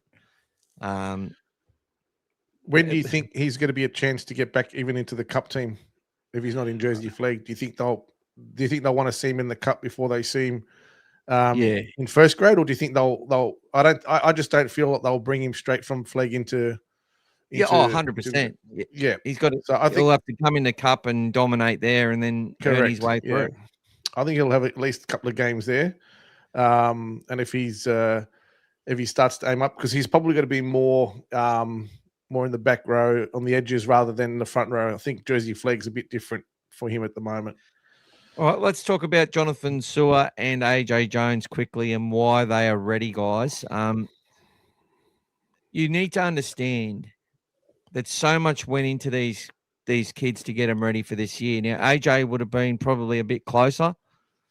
You can see Sewer's been heavily strapped on his knees. Like, I felt Jono probably could have got a go last year, but obviously there was reasons that he didn't. And you need to understand that. The club and the coaches had their reasons for not bringing him into the team last year. He's got his opportunity this year. He's played very solid. He scores a try, I think, last week or the week before. His contact work, he's generally been pretty safe. He's in all aspects, and he's tough. He's playing tough, and hopefully he can keep that up for a number of weeks. But there's also a chance that he may not be able to. It's hard for these young guys to come in and play at that standard and level week in, week out. The other thing, though, is that he was ready to go, and he's been on that. He was on that bench as our extra player. A player went down, and we brought him on to replace them. Okay, and he got his opportunity. That's how it worked. AJ Jones, he got suspended for the hit that he put on Cade Reed that we were talking about round one numerous times. It would have been 1 week, but he went to fight it and got 2. And actually, it was a fine that turned into a 2-week suspension because he went to fight it. And he should never have been fined in the first place. Perfectly timed. It wasn't late, yeah. It's only because he got knocked out, guys. As he was passing the ball. But because he hit him so hard, they wanted a consequence for optics, which is the retrospective rubbish that we have to deal with because our gladiatorial sport causes injuries that you can't stop. Anyway, AJ's been timed to the minute. They've been working on him. They've been giving him minutes. They've put him on an edge to get that tackling. They've brought him back into the middle. They've given him longer minutes, and then he's got his opportunity. And they've said, "So, right, AJ, you're ahead of Lipoy. You'll be first or second replacement onto the field this week." And if you watch what we predicted, that's how it all went down, right? AJ is one of the players that Gus said was his pick, his captain's pick. There was Jacob Preston back in 2023. AJ, there was Jack Todd in 24, and AJ was last year, right? Jack would have played a lot more if he didn't have those problems with injuries. These are kids that have come through our pathways. AJ coming from New Zealand, and all the family was there, and lovely celebration after the game. And that's what I mean. Like, we sit there and someone will post something nice about AJ Jones, and then people just start commenting about how shit someone else is on the same. Like, at least go and make it relative somewhere else. Like, there's lots of places to vent your frustration. Let's keep that nice and positive, eh? He did well. He looked every bit an NRL player. He was aggressive. He ran hard. He tackled hard. I wish he didn't challenge. It was obviously close, and he probably felt he didn't touch it. And I don't think it was conclusive either. But they went with the fact that he touched it first. And that challenge bit us on the ass, because then the ref has no reason to call it in your favour once you've given. It's as if you go for a challenge and get it wrong, you get penalised for getting it wrong. The next thing that is in question, they just go to the other team that's got a challenge left. Seems like that all the fucking time, in my opinion. But there's a reason these guys were ready. So trust the club. They weren't ready beforehand, or there's been times where they've probably been ready, but they're just down the pecking order, and we're going well enough at the time not to justify picking them yet. They haven't pushed someone out of their spot. Well, now we've got some injuries. More doors have opened up. We're struggling for some form. There's some players that have, like the coach might look at what's happened with Sewer and Cherry with a minute to go and go, bang, bang, bang. I doubt it though, but these guys are going to come in when they're ready to come in, unless we're just so decimated that they've got no other option than to pick a guy to come in and step up. We had Jaden Tanner play a game of NRL. He's never played a game of NRL since, and he never will. He played 12 minutes and he plotted away well in New South Wales Cup. That level, he was fine. Completely out of his depth with what we needed when he come on in the NRL. Maybe he might have had a little niggle or something, but just wasn't there and wasn't ready. That's how dire it was back then, guys. Now we've got players competing. We've got DSF still to get fit. He's slowly coming along. His form's not 100% great. Underhill looks like his knees popping out or something. The last two games looks like he'd be gone for the season. He looks like and I remember Steve Maddai used to play for Manly. Every time he was tackled, you'd think he was out, bring the stretcher on, then he'd somehow get up and keep playing. Unfortunately, Underhill seems to have that at the moment. Every time he's getting hit, he's down, he's out, he's injured, and then he gets back and he just keeps fighting, guys. He keeps fighting. That's it. I think the next player up for me ahead of him, I think Spinks would be for me the next man up. Spinks will be in the side. Spinks will be in the side this week. I know Harry Hayes is coming back in this week after the suspension. Yeah, but Spinks for me should be the next man up. He's been very consistent in the cup. For anyone who's watching it, he's been very good. Puts a lot of effort in. He's been the captain there as well, so he's got some good leadership. He'd be a good man to have coming off. We'll sort of feel that that sort of role that we had Jack Todd try to do last year. Someone with a bit of energy and stuff like that as well. I could not believe when Hectic Fred started going on about that, like just bringing the tinkering narrative back. Like Preston goes to the left against the Sharks last year and was involved in 3 tries, and we smashed him.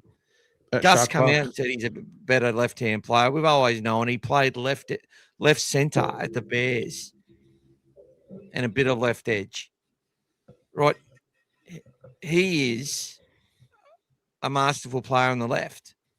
And I know that Galvin and him had a great combination, but Curran, they picked the side to make us stronger across the board. Curran's played left and right edge as well. Preston's the guy. The left edge is your attacking side. In games of NRL is your main attacking side. So they put the best second row there. Now, they looked a bit clunky. We got a try there through Galvin. Didn't quite work out. But for people to just come in with the tinkering narrative, we're having injuries. We've got players that are playing on the right that might be better on the left. It's like putting Cherry on the right is because, and Critter on the left is because Critter is a menace on the left edge as an attacking player. And you want him to have the ball more, you put him on the left. If you want him to do yardage work off your try line, you put him on the left. More kicks are taken on the left. They try and tire out the side that's going to do the most of the attacking. Have you not noticed that? Most sides attack the side which they find are going to be the side that's attacking you more most of the time.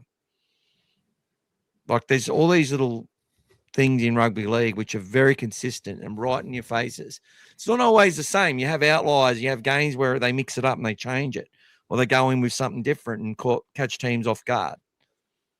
Do things differently for horses for courses, but as a general rule, your right edge is going to concede more points, and your left edge, It's going to score more. Is going to score more. But when you're kicking 2 yardage, you kick it to the side that's going to attack you the most, which is the left edge. It's just the way it is. It's just the way it happens all the time. Let's keep moving, mate. Keep moving. I'm here saying this new game, we need speed and X factor. In positions, we simply lack speed. Yep. Brian, top 4 from last year, all struggling this year. 100%, mate. Tim, I remember Gas saying this when we won against Penrith. We were good, but there were parts of the game that the team could have done better.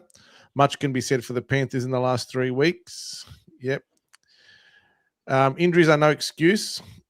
Defensive systems have been exposed. As a result, we're falling behind because our attack is in shambles. Ciro needs to sort that out. Yeah, look, mate, injuries are an excuse. You were prepared to make injuries an excuse for the Broncos when you thought we were going to beat them and smash them. You're going to make injuries an excuse for them in that game. And we'll miss some players too that are more important to us in a team that wasn't. Injuries are an excuse. Now, within the system, do you reckon Serrato tells the guys that they've got excuses? Of course he fucking doesn't. It's about understanding that there's reasons why things are harder sometimes. If you think just by, we get called toxic for supporting the team when they're down, because some people believe that if you bash people constantly, you make them improve. Well, if that was the case,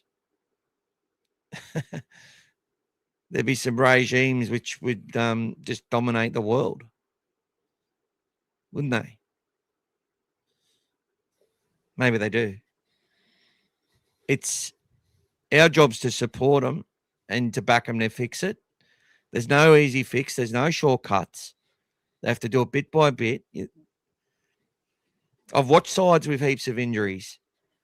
If they try and play the way that they play with all the players there, they tend to fail. They've got to simplify it. That's what they do. I saw the first signs of it in Melbourne on the weekend. In that game up to their ears, they had some magic moments too, right through their fullback. They worked their ass off. They tried. They wanted to win so bad. And they were just beaten by a team that was too good for them on the night. We can sit there and say they're fucking not good enough. Andy's saying, g'day, Andy. Sewer should be kept. Not sure if that's an option or not, if he's in cooling off or not. I hope he can be kept, mate. But look, some players, and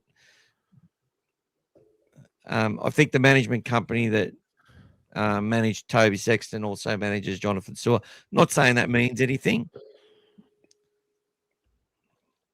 Yeah, but although Toby needs to work on his kickoff. Poor guy, Toby. It was the best way for him to get a penalty out of the kickoff. It was a good job. Well done. I don't know if anyone's Toby. seen the footage. Toby went to do a kickoff playing for the Catalans over there. Shanked the ball. The ball literally just fell off the kicking tee. He nearly killed himself kicking his foot into the ground. And luckily for him, though, one of the opposition players ran through and picked up the ball before it crossed 10 meters, and they got a penalty. But it's one of those highlights that you don't want to have in your kitty. But that's all right. Today it was like they forgot about the disruptor. They've gone from one extreme to the other. Yeah, 100%. Those games, there was a lot of calls that a couple of weeks ago. They were disallowing tries for them. Legitimate tries. So 100%, mate. Yeah, it's I don't even know why they tinkered so much. The game was a great spectacle last year. Anyway, that's Vlandis for you. South's performance against the Knights, much like the game against the Raiders. Yep. That's right, mate. Yes. Not the Dolphins. You're right. Tom Duffy was has great temperament. The way he plays, much like Joey Walsh and Ethan Sanders. These young halves are showing great composure. Yes, Timmy. What about the Tigers? Had something like 4 tackles in the Sharks half in the second half. Possession, guys. Crazy. When the momentum's going one way, the game can be completely different. South Walker is such a poor loser. Cody. Sorry, buddy. I thought I was on my banners thing, and I was on the comments, and I just that's all right, mental. That's all right. We'll find it, mate. Here we go. Cody Walker, poor loser, cranky pills, needs his coach to tell him to cut out that shit. Unfortunately, he's so wound up. He's got such a high sort of level of intensity that when he wants to win. But when things don't go his way, and there's a few players that do this, not just Cody, they usually try to stir things up and, create a bit of drama and stuff like that. Yeah. So, so he's just, he wants to win so bad and, felt upset that he couldn't get the result. But he's, when they sort of doing well, they're the first ones to rub it into someone's face. So when it happens to them, it doesn't look good. So just got to take the good with the bad, guys. Timmy, back me up, Gas, with the booing on my side of the field. Fans booing and bad mouthing Salmon. I was frustrated with the errors and the loss, but I know you, Timmy. You wouldn't go that far, buddy. Zachary, Shami, Enzo, Sua Pasacheri, I think we go on to win. Big chance, mate. Big chance if we get that try. We just keep the foot on their throat. But lessons, guys. Lessons. These are the 50-50 things that we're not getting right. So hopefully, they work on that next time. With the team lacking confidence, I don't think positional changes are necessary. We'll come into the talk about the team shortly. Predicted lineups. Was at the game disappointing, but we go again. Despite having some errors, Thompson was very good, 100%. He showed a lot out there in his, in only his third game, that he is going to be something to be reckoned with, guys. So just because the results are not going our way doesn't mean the signings aren't the right moves, guys. You got to look at the big picture. Jamie, he wants us to leave the gingers out of it. That's on you. That's on you, Mick. I don't understand why so many fans are panicking. What matters is peaking at the right end of the season. Just look at the Panthers last year. I don't think Panthers planned that last year. They had a few injuries as well, but and this year it's a different look. The way that the games are played this year, nothing is for sure. Nothing is certain. So 100%, if we can get on a roll, anything can happen. Look, if the Roosters can win 5 in a row and Manly 4 in a row, anything's possible, guys. Adam Reynolds always does. Does it? Yep. What Reed? Yeah, that's. Oh, yeah. Okay. Yep. Adam Reynolds. Yeah, exactly, mate. So they want to show the opposition. Oh, the coach. Look at this guy. I have to hold him up. He's about to get knocked out. I think it happened in one of today's games, guys. Somebody was down and out, and another player come running over to help them out as well. Kobe Hetherington. Kobe There you go. Hetherington for Yeah, there Manly. you go. Yeah, there you go. They made sure that they held him up and let everyone know. But he got ruled out straight away because his eyes rolled when he hit down. But he probably would have been fine. Jason Kobe should be a Bulldog. Bullock Mike's sitting a few meters from the Seraldo's box, probably on the center line seats, and they were directing their booing towards the ref. Oh, that's good. Yeah, from our side on the kennel, on the opposite side to where you were, I wish I could say it was the same, but unfortunately it wasn't at the ref on that side. Yeah. That's right, Daniel. That's right. Okay, what do we got here? Tiam Ram. I just think the game's rules have changed. We haven't been able to adapt yet. There's some problem, but the competition is all about offense, speed, and 6 again momentum by the reps.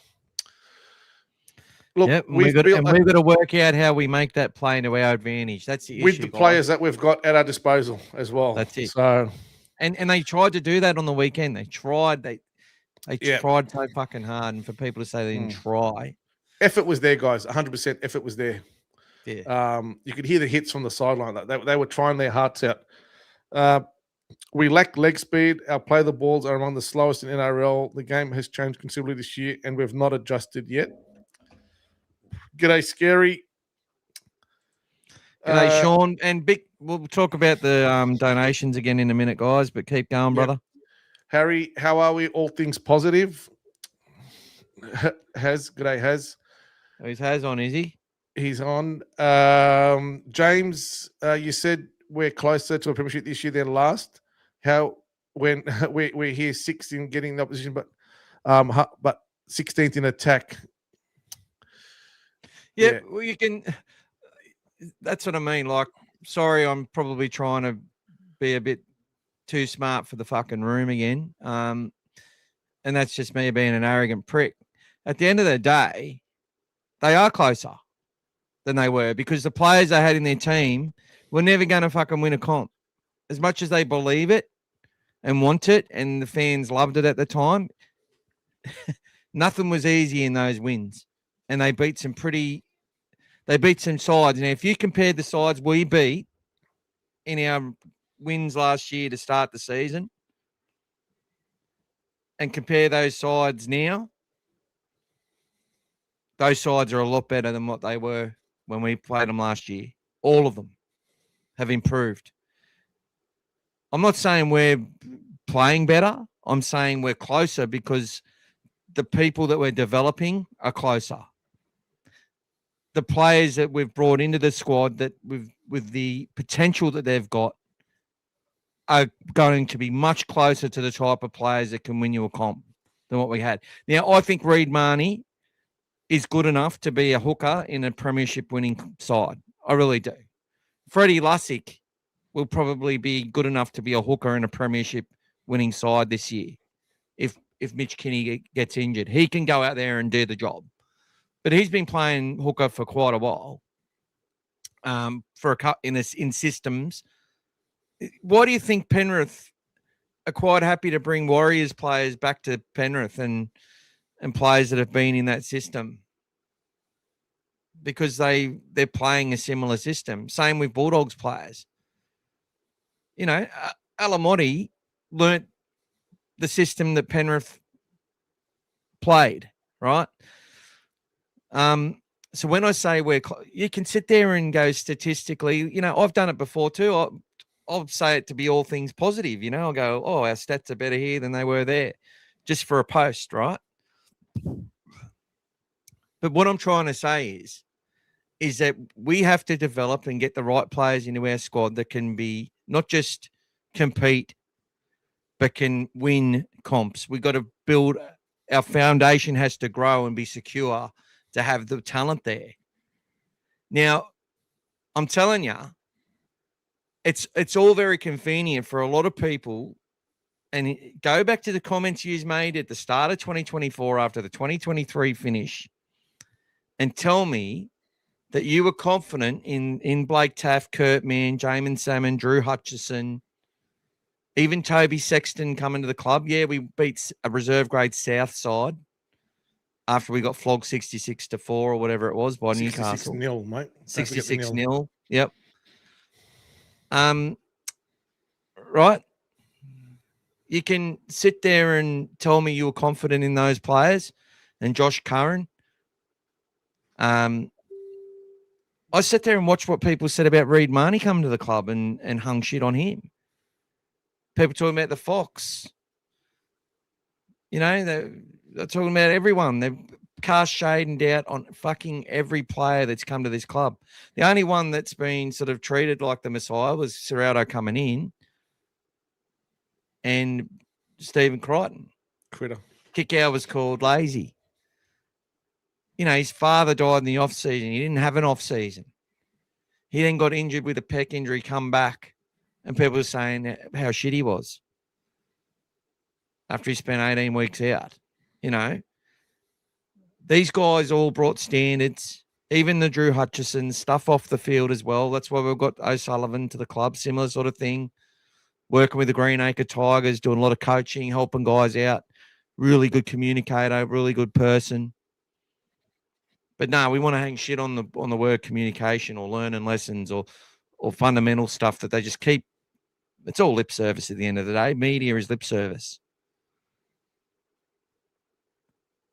These people, yeah, the stats don't lie, but we're winning a fucking shit. We're winning a shitload of stats in games consistently and losing on the main stat, which is the scoreboard. But it's round 9. We're still a big chance of making the top 8, and we have to believe we can do it, and we have to believe in the players that are going to do it.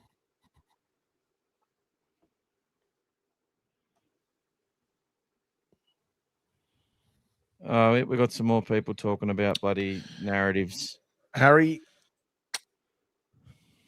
Leo was our best forward on Friday, apart from his errors. They ruined such a good game from him. Our attack is putrid. It is a bit putrid, Harry. Confidence, mate. That's Confidence. just the We're way it building, is. mate. That's the thing. That they're just building. They're building. They're going to have to build it. Can we go buy a Mariner or a Karapani? Would love to have them at our club. Yes, Amir. We'd like that. Mariner's injured out we have the best for a while. win of the season.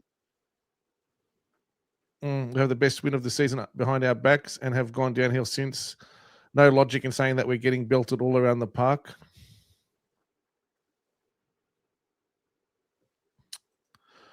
Look at the Tigers today.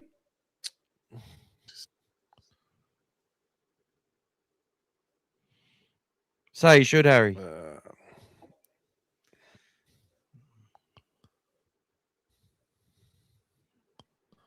And is that your brother, Harry, who's playing soccer on the soccer highlights, scored the 2 goals? That was good to see.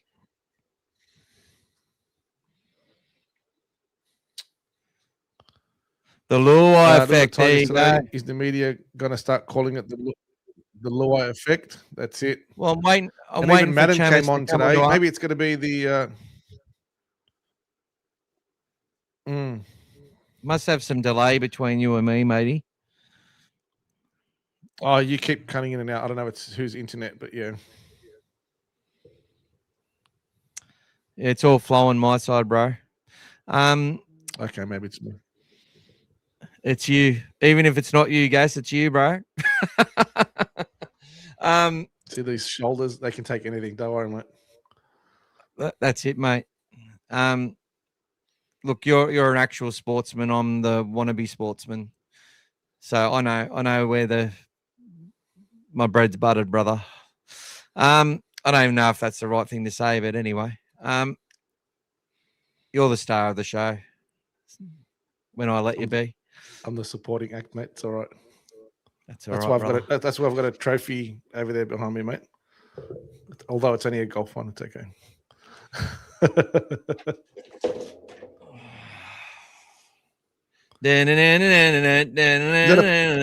Are they still giving participation awards? Are they? Sorry, mate. Okay, let's go. That's my mum's award, actually. 1985. I got my dad's supercar, my Uncle Carl's supercar. My dad built the car, and you know we're pretty competitive sort of family. But what I was going to say about, I'm waiting for Michael Chammas to go on 100% footy and ask Lure why he lied to the NRL public and the Tigers fans about him staying with the club and not leaving. Look, I don't care. Like, Gus is all for him leaving and all that sort of stuff. He loves Jerome. And I'm all kudos to him. I've got no issue with it. But the hypocrisy for people's narratives about what they want to care about, what they want to hate, where they want to direct their fucking blame and their anger and scapegoat. Everyone's a fucking hypocrite. Can we take out the swearing, please? It's another $1 for me, mate. Ka-ching. Oh, $3. End the season trip. Where do you see our points coming from and who's creating plays? It would be nice to have Carraz back. I think we're getting close, guys. I think we're getting close. Like, attack-wise, it's just one of those things where what they're doing and what they're trying to do and getting the results, it's just not working at the moment. It's just not getting them over the line. But I think once they start to get a few points on the board, I think we're going to start having a few blowout scores, like where they can really pile on 30, 40 points a couple of times. That'll get them going. That'll give them the confidence, and then they'll work around that, guys. At the moment, all I keep hearing about is Adam O'Brien. Like, who cares, guys? He's an assistant coach. I don't know why everyone's hinging all of what's happening on Adam O'Brien. Like, wake up to yourselves, seriously. It's a narrative. Yeah, it's a narrative. Exactly. It's if it makes you sleep at night, that's fine, guys. That's okay. You know, you can sleep, tuck in AOB with you. That's fine. But yeah. And look, maybe he's not going to work out as the right man to fit what we want to do, but he's with us at the moment. Let's back him to get it all done. That's right. That's right. Like, fuck, it takes time to adjust your attack and change things, and especially with the rule changes. We just haven't, as many people have rightly pointed out, it's correct. We just haven't been as good as some other teams at adjusting to what we need to in order to win games of football that we should be winning. But as I said, there's teams out there that are playing better than us and playing better than a lot of teams that we've had to play this year. So, yep, we want to be better. We want to hold them to a high expectation. We want our weekends to be fucking good. We don't want to go into a game thinking we're going to lose again and just be putrid, in Harry's words. No, I go to games thinking we're going to win, and I convince myself we're going to do it. That takes strength. It's easy to write them off. That's the easy thing to do. Yeah, that's the easy way out to protect yourself, so you don't have to. So you can win either way. You know, I'll tip against me side, and if we get a win, at least I'll win. Hey, bonus. And I get that. I do get it. And now onto something important, mate. On a side note, well done for us to raising money for another great cause, and thanks for your support too, Brian. As you can see there, the little barcode guys, Walk for Autism. So me and Michael are doing the whole month. We're doing multiple steps over every day and raising money for autism, guys. So I still need a few more today. So once this thing is over today, I'll be heading out into the pitch black to get more steps before bedtime, which I don't mind doing. So so if anyone wants to click on that or click on that and support, it's been a good day today. We've raised quite a bit of money. There's even more just recently, guys. So I've raised $636 already. And I should just say we've raised. So my sister, my nephew, my niece, another niece and another sister have put in a fair bit today. John Towns donated $267. Johnny Jacks, pure Bulldog supporter, massive donation. Also, Ryan Dreg, give us 25. Scary, give us 39. Poor Scary was so upset the other day. He had enough. He's going to check out of the Dogs. He still might need a break from social media and that, but thank you so much. Elaine, $24 kicked it off, and Brian give myself and Gas $12 each. Thanks, and Dave's also joined us, D, and he's already raised $25 as well. So we're about 670, $680 so far, guys, and our goal is 1,500. So we've got all of May to raise it, and we're also going to donate half of the monetization money that comes through at the end of the month to the cause as well.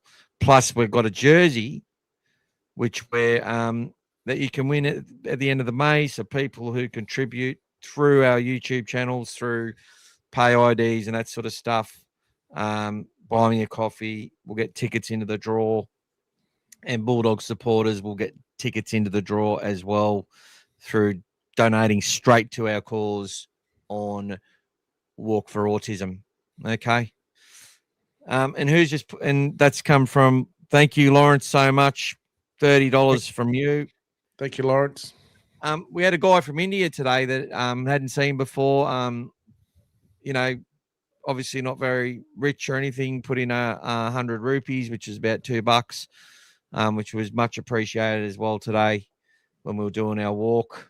So that's great, Lawrence. It's a big help to us, and I much appreciated from you.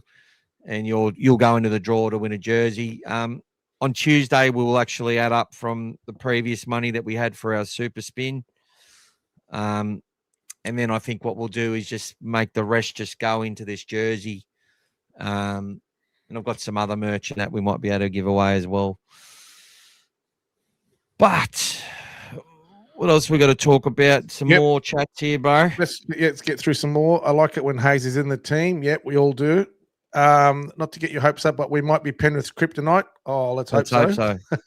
Let's hope so. Carraz also bleeds blue and white. The value he gives to the entire squad is incalculable. I think we've been missing that a lot, 100%. Just the way that he plays, the unorthodox nature of his game. We accustomed to it as a team. We know what's coming, but he gives away very, very clean offloads, guys. Nice one that he does with the over the top one where he's tackles 2 or 3 on him and he just pops it over the top. Bang. There's 3 guys out of the defensive line. We're in their second phase, offloading, and away we go.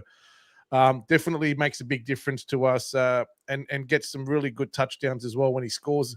He really can get those tries that some people can't do just with his style. Hopefully when Carraz is back, he's fit. He was carrying a back injury. You can tell he wasn't 100%. A bit more of a shoulder. I think he hurt himself a bit as well in Vegas. But unfortunately, leading into the first round, he was one of the best trainers in the off season, as spoken by the great man on X. Amir, look at our pack, full strength. Max King, Leo Thompson, Satilli, Harry Hayes. Now we're talking that is good enough to compete with the best. That's it. And then if we end up having DCF somewhere in there, guys, he's got 9 games, 10 games, 9 wins with the Dogs. He could be our special charm that comes in as well. You just got to get fit and ready. That's it. Defeat I can take, but it's not easy being a Bulldog supporter abroad when you rely on online communities. British Bulldog, yep. And the kennel is one of the most toxic, going proper hatred against their own, including other fans.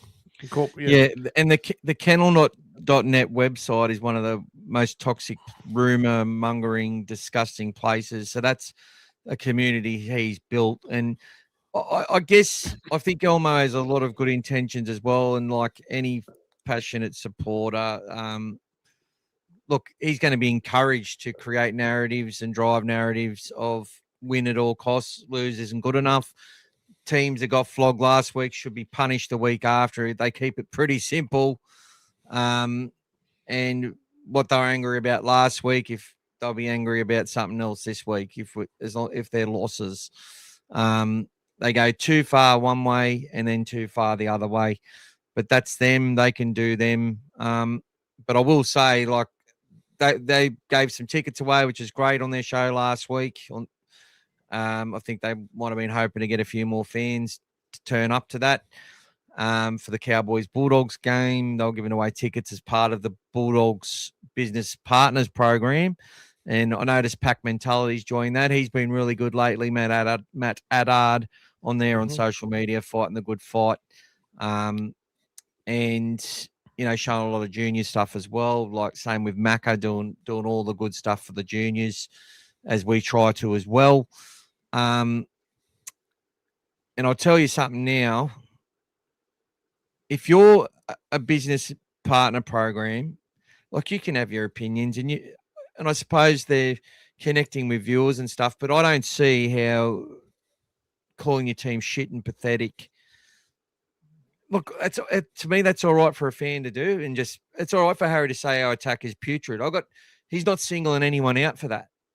He's probably, and behind closed doors, he probably may not believe Serrato's got the answers. He may not believe Gould is the man. I know people on 6 tackles with Finch. I went and watched that the other day. You know, I'm not criticising those blokes. They believe what they believe. They say what they've on their chest and they don't hold back. But guess what? I don't like fucking, you know, I pay KO a subscription to get pissed off watching NRL 360. I don't care what Bulldogs fans' tips are, really, for other games. Couldn't give a fuck. I don't care what Bulldogs fans think about other games, unless they're, if I'm listening to them and they're giving me insights and it's working, great. If you're getting something out of it, fucking go there. Good. Like, honestly, support these guys. But if you, you know, honestly, we've got NRL 360, we've got 100% footy, we've got all these other people. I just want to hear, all I've ever wanted to fucking hear about in my life is the Bulldogs. It's all I've cared about. I don't give a fuck about anything else. I only care about other results so that they benefit the Bulldogs where we are on the ladder, or who we're going to play, or if there's an injury and it might help us. Hasn't helped us much this year, but you know, that's me. Each to their own, right? Each to their own.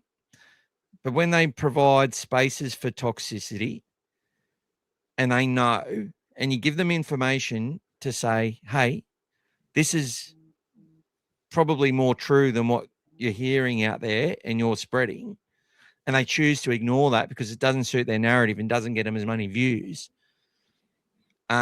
you know what their caper is, you know what their game is.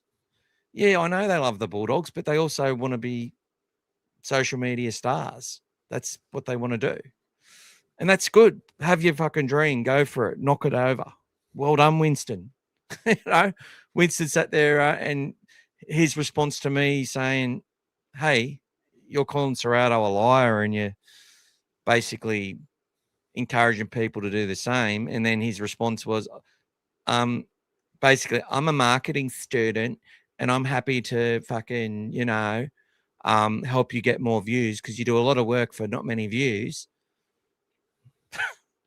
Mate, me and Gas will come on here and talk to 3 people for the next 4 years. We don't give a fuck.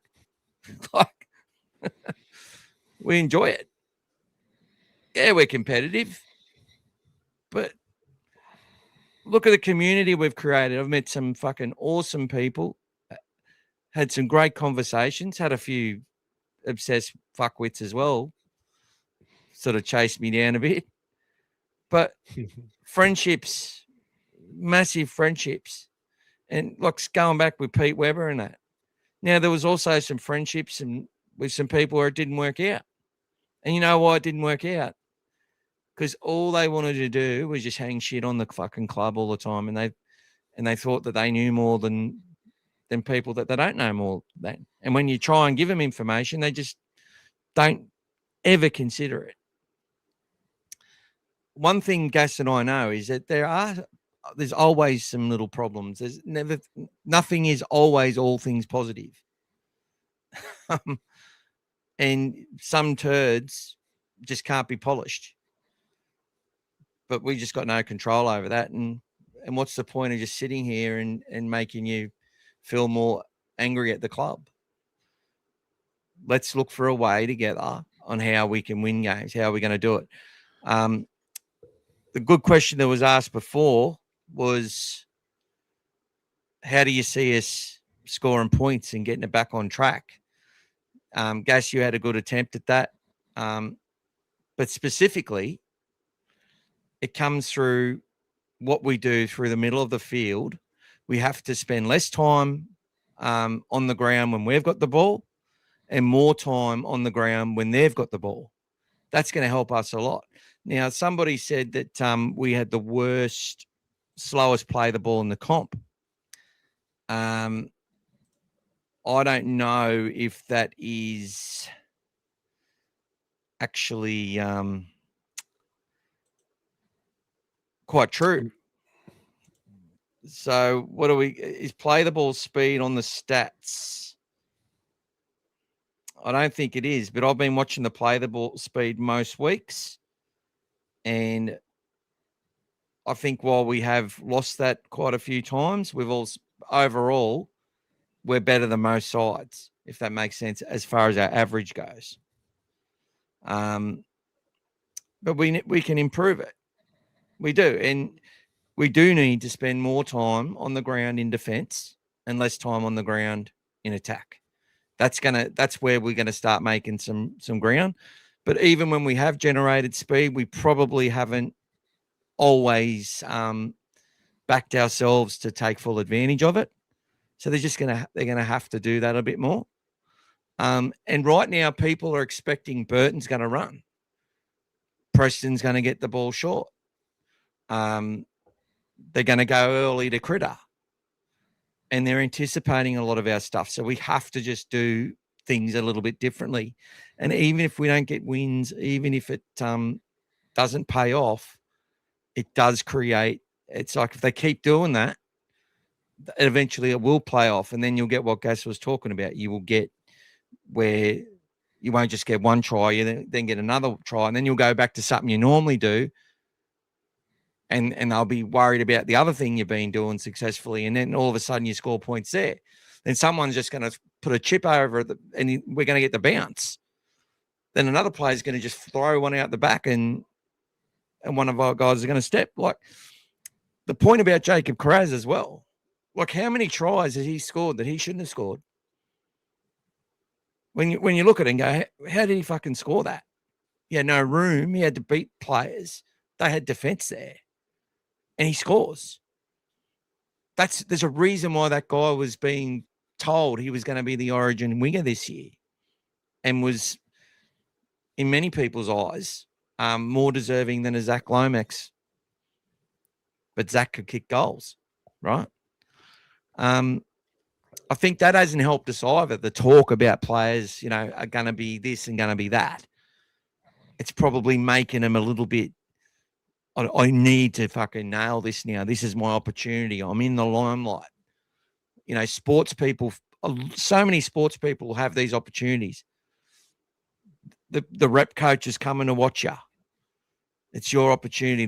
They've heard all about you. They want to pick you in their team, but they're there to watch you right now when it counts. And people fail all the time and don't make the team. Happened to me. And I was good.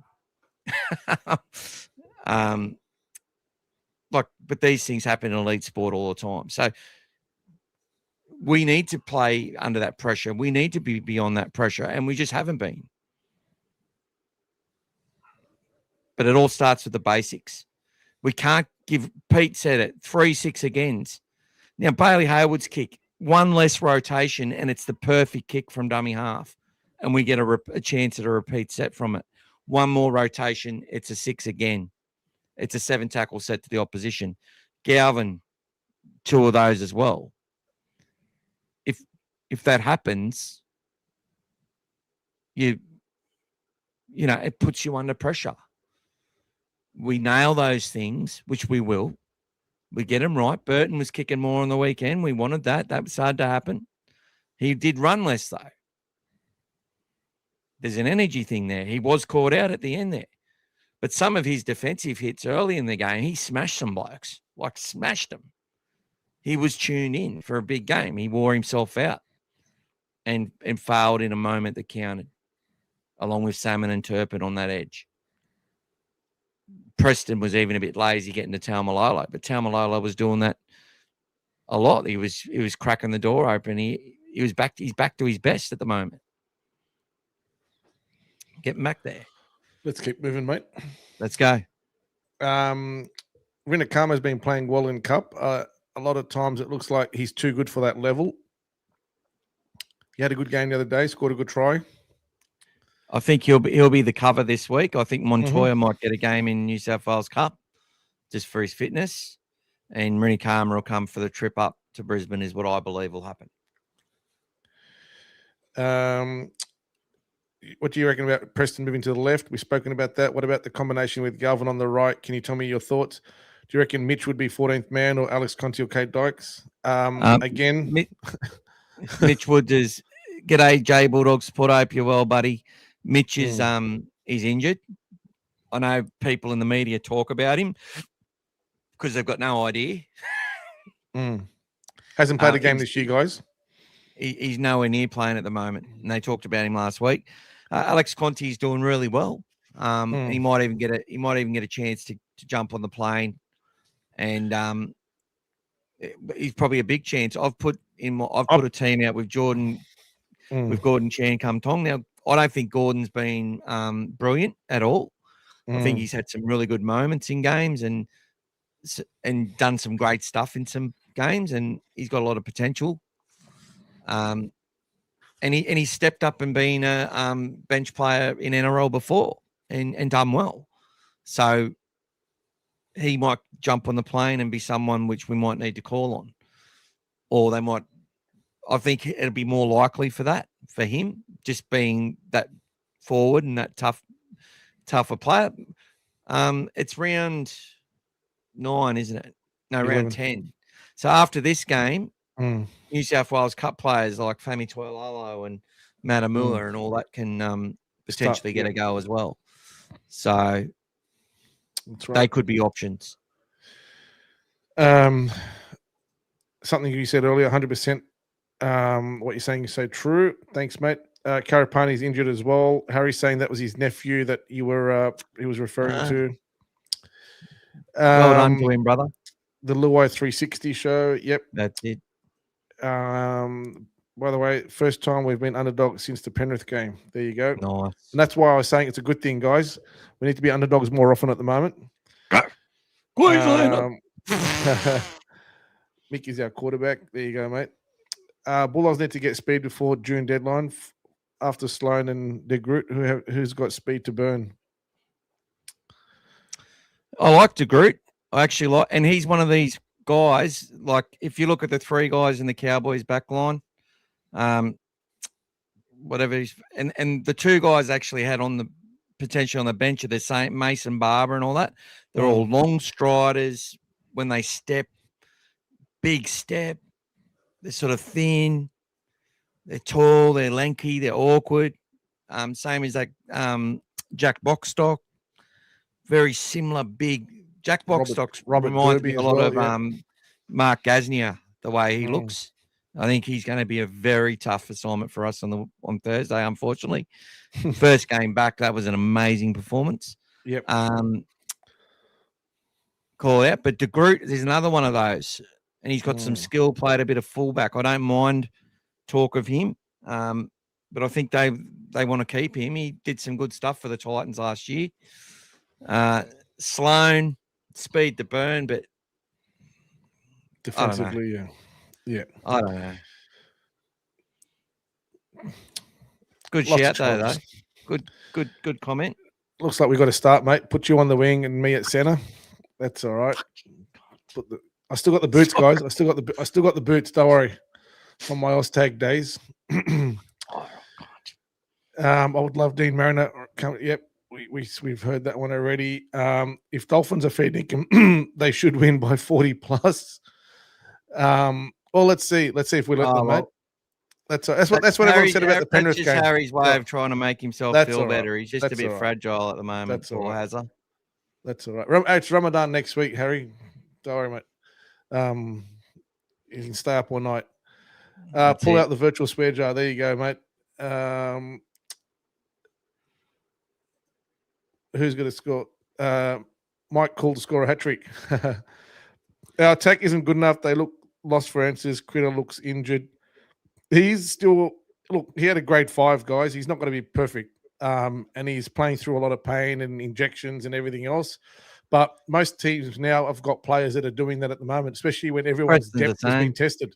Everyone's depth has been tested. So Preston is the same, and there's a good chance he'll probably be playing in the Origin as well, or at least in the 6-man bench. So especially with the Angus Crichton now looking like he's got some ice on his leg.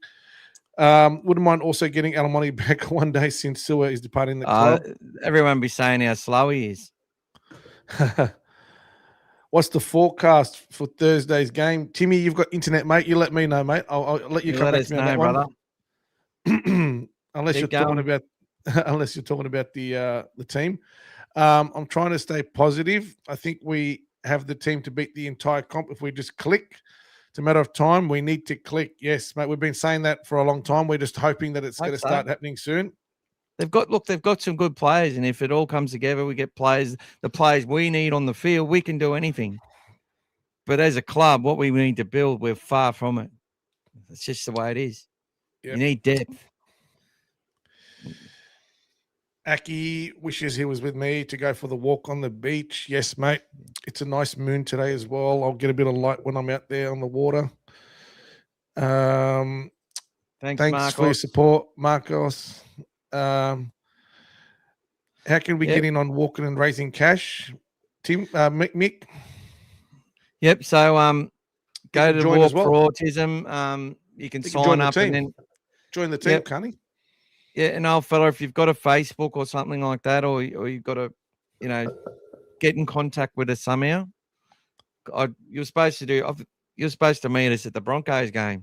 You live in Brisbane, I think. So hopefully, I'm happy to help you to join our team and just to walk and raise steps and contribute to the team target of steps that we're doing. It all helps, and if some of your family and friends want to support you as well and donate to you, that would really boost our team total of $1,500 that we want to smash for autism. It's affected both of our families, and we wouldn't change the people we know at all. But what it does is help you understand, helps you prepare them, and helps you help them navigate a little bit better and all that sort of stuff. There's different levels of it. Affects a lot of people differently. It is a spectrum, but it's a wonderful cause, and we want to give back because I know me personally had a lot of help with my beautiful daughter. So there you go. Old fella Dave. Okay. Luai was staying at the Tigers for life. Yes. That's it, mate. I'm glad Montoya was on the bench for the backup winger. I know it's frustrating how he played, but to completely drop him would have been a bad move in his opinion. Brian, it's a big call. Who we missed the most. They're all valuable in their own way. The coach could trust them. So let's see the results of that, guys. I'll post the poll there. Let's see. Let's go to the next one quickly. Yep. No worries, mate. No worries. It's okay for you to talk for an hour. Relax, buddy. Chill. Calm down, mate. Calm down, mate. Let's go, bro. You hold me up, bro. Yeah. Thoughts on re-signing Tracy at 1? I think the same logic as not re-signing Sexton, and he's not a premiership winning 7. Should have been applied with Tracy, and rightly so. It's got nothing to do with that. People are saying Tracy's not good. Tracy spent a lot of years injured.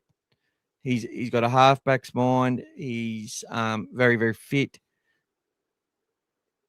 He was one of our most important signings because our fullbacks aren't ready, and trying to get one to your club that is ready to go is really hard. And he's versatile. When you're trying to manage a cap, you either develop your own or you get them when they're really young. it's not easy. Or you're the Roosters, and that's the way that they run their thing. They let a bunch of good players go. They go and get a bunch more. We couldn't get anyone to our club. We're relying on journeymen, and even some of our best players were discards. Not wanted by their club, or wanted, but we have to let you go, sorry, because we've got to go with our depth and our future. To get to that point, we're 10 years off that. Like, where we're letting players like Critter and Kickow go, so because we've got such talent below them. That isn't proven yet, guys, and until it is, we've just got to do what we can do. So Tracy was one of the most important signings. If you go to Dogfather Media, I've written some articles on it. He's not at that elite level, but he is.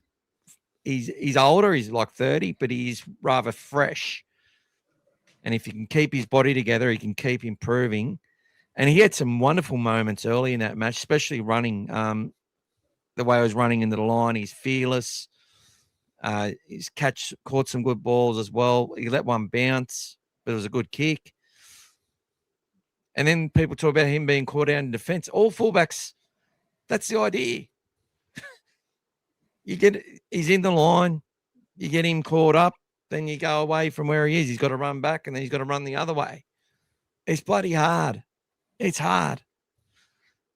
Is he a premiership winning one? Hopefully. Sexton, different kettle of fish, completely different. Not the same. I can see what you're trying to say. Let's go. Okay, next one. If we got Buller, Trace would still have had a spot in the team. If not on the wing, then maybe even coming off the bench. That's right. That's why we said he's versatile, guys. And I said, even if we go for a Ponga or a Buller, we had to keep Tracy for depth until these young guys are ready to come in. Now we're going to be educated by the Dragons. You need a new halfback. I think Burton Galvin just not working. I'm not even going to go there, mate. Hi, guys. Watching you guys on the train on the way home from work. Thanks for a good day's work on a Sunday, mate. Buller to sign extension. Hoping we could get him. Can't get them all, mate. Do we think Gordon will come in this week? We'll talk about that shortly when Michael puts up his team. Tiam loves the kennel. Oh, they love you too, Tiam, because you give negative feedback when we lose, and you help and that's their channel. That's their thing. But I like your comments so far today. They've been rather constructive. And look, your comments are never terrible anyway. But we welcome your contributions. You do give us some things to talk to give a different narrative to. And that's what we appreciate that as well. People we don't just want to hear yes, yes, yes, yes, yes. We appreciate that, especially if it's done respectively. And support Bulldogs podcasters. We want you to. Mm-hmm. But they get it wrong all the fucking time. And I've sat there and I've given him direct information just to show, like, I've been a little bit lucky at times, right? And yeah, just decides to ignore it. Take that as you will. Look, James, on Harry knew who was debuting on the weekend. Put it that way. James is saying, I couldn't watch the kennel for more than 5 minutes. They bang on too much. It's not acceptable. The OKP were pumping up Buzz and then shit on Gus and Seraldo. Their cred will eventually fall. All right. We're going to take a break here right now. We've actually got an ad to come on, guys. Sorry, Gas. You're doing well, mate. Go for it. Go for it, mate. It's all right, mate. Just a word from our sponsors. Check it out. Order today.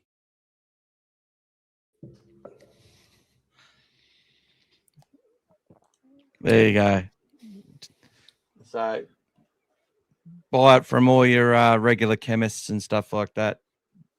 Buzz's hair gel and Ricky's sticky substance. Moving I on. love it.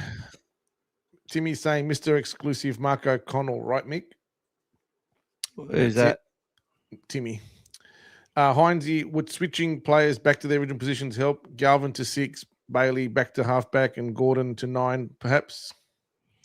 Look, Gordon isn't, in my opinion, isn't ready for NRL. But he might have to be with the injuries we've had, and who knows, he might come in and do really well in a short stint. I think he's still building fitness. He's building confidence. He can tackle all right. He hits hard. He's made a couple of breaks too. He dropped a ball, which I sort of swore at him when I was commentating the New South Wales Cup game late. But I love Gordon, and I hope he comes in at some point and gets an opportunity and does really well. But and he honestly, he might have to, and he's on the development list, so and will join the top 30 next year. So let's he could be one that's on the plane to Brizzy. Let's see. NRL fan need to stop doing those stupid little bombs from Galvin and not contesting for it. A lot of teams, I think we could contest more. I agree there. I think a lot of teams just want to pin people down in their area and force a mistake. That's worked for us for a long time. What do you think of Hayward being the 9 going forward? Turkey's nest. I think right now he is the player of the job. And if you go watch that game again, the amount of one-on-one tackles he's had to make, clean up stuff. He was on top of Marnie for the first half, especially. Got in there and knocked the ball down, which Parra did that to Marnie when he played against them for the Dogs 3 times, I think. And this talk about him not running and stuff, like as we said, it's not an easy job what he's got to do, and he's developing that part of his game. And he was, as we pointed out, the plan was for him to be deputising and still learning in that role and playing. And if needed to play 13, play more 9 in tandem with Marnie this year. But Marnie went, and that's all there is to it. And he's playing well for North Queensland. He's actually struggled a bit. He's been very inconsistent and up and down, if you ask me. But he's a fighter. He's a tough dog. And Parra missed him when he left, and we are missing him this year, and we always were going to be. That's why they had to bring Hayward in earlier than they wanted to in that role. Signed for this year. But I think Hayward's a 7. We call him a 13. And talking about Mark O'Connell, like I'm hearing him sort of. I remember when Hayward played one trial match. This is the sort of stuff. He's like, well, he should be the hooker ahead of Marnie, and Joe Ash should be the fullback because they played good in a trial against Melbourne, who had no NRL players in it. That's the level of advice people give watching a trial. They somehow that equates to NRL, but now because Bailey did well as that link player that comes on, he wasn't hardly running when doing that role either, and was criticised for that. So when he did run in a game, though, it got us back into the game to beat the Roosters. And what were the plays that won that game? Cherry cutting back infield, Burton cutting back infield. After we peppered the middle, we tried that on the weekend against the Cowboys. They knew it was coming. We nearly got through a couple of times. Yep. They just held on. Cherry tested that about 4 times. Yep. As did Birdo. So we're trying to scrap a win. We're trying to build a win, and it just didn't come off. Let's keep going. That's why Cherry struggled playing on the right, because he likes that step back from the left off his left foot. Doesn't work as much when he's on the other side he has to come back in. We need Birdo kicking long range again. When Woods gets the call up one day, who gets the 6? We'll worry about that when Woods is ready. Lockie might play 6 or 14 for a while. Yep. Woods might play 6 or 13 for a while. Birdo should definitely be taking more kicks during open play. Don't understand why Galvin takes the majority when Birdo has one of the best attacking kicks in the comp. It's about managing energy and the side of the field that they're on and where they want the ball to go. Let's keep going. Yep. Buying tickets for Dolphins game, away team section. I was in the nosebleeds for the Broncos games. I don't think Me you'll have too. the same problem this week, hopefully. Where am I? Keep going, mate. I've got to find out Critter where pushing I am. through the injury class players always. Yep. In terms of his long kicking game and midfield bombs, yep. Harry, 60% possession at half time, tackled in the red zone over 30 times. To be losing 12-6 at half time is a club crisis, guys. We're in shambles. We're out of form, Harry. We're out of form, mate. Calm down. Good. It's a crisis. Let's sack them all, clean them out, and start again, Harry. Let's do that, brother. And I'm not trying to be smart. Too many O's and you're losing, mate. Take one of those O's out, Harry. Look, if we want to be the media, if I want to triple my views, that's the sort of stuff I'm going to start saying, right? Because I know when I've done that before, just as the dog father, that we did early on. We're in a crisis. We're going to sack. We got to sack Trent Barrett. 20,000 people fucking watch it and agree with you. I'll tell you how right you are. Timmy, there's a beach down here at Shoalhaven, mate. Down the south coast, mate. Just love you, Harry. 2 minutes that way. Run at me, Mike. Yeah, here he goes. Run at him. That's it, mate. Fuck, Harry. What position this way? I'm always underestimated, Harry. So Timmy wants to come off the bench and play back row. Prop, Timmy. I'll mark you. You go after gas. Bring it on, mate. Bring it on. Sammy was told there was no room for him at the Titans next year. What do you think about the Dogs going after him at the right price? Bulldog Mike saying. Not sure, mate. Leave that to Gus to sort out the recruitment. If we signed Buller, Tracy would have still made the we got that one already, buddy. Harry would rather Owen Paddy ahead of Sammy Verrills. He's average. We need flair. Paddy would be perfect in his opinion. Patrick Young's got that flair, brother. Go watch him in attack. Timmy, you wouldn't get a hand on me, buddy, unfortunately. No, mate, he won't even catch me first, mate. Don't worry. Hey, fellas, rough game again, but next week, Dolphins. That's right, Dylan. No worries. Thanks, Brian. Okay, what do we got? Mick, you got too much times on your hands. Which AI app are you using, mate? What for? That's for your Buzz video, mate. I never made that, mate. That was made by a good bloke. Yep, there you go, mate. It was a special collection sent through. Gordon 9, Hayward 13 could be the future switch. Thanks, coach. Yep, thanks, buddy. We are playing like our logo. Ooh. Very good, mate. Very good. That logo has grown on a lot of people, mate. That merch keeps getting sold out. It's going well. I've noticed other teams being more creative, spreading the ball on their second, third, fourth to gain ground. That's what confidence does. We've done that at times as well, where we've spread the ball early.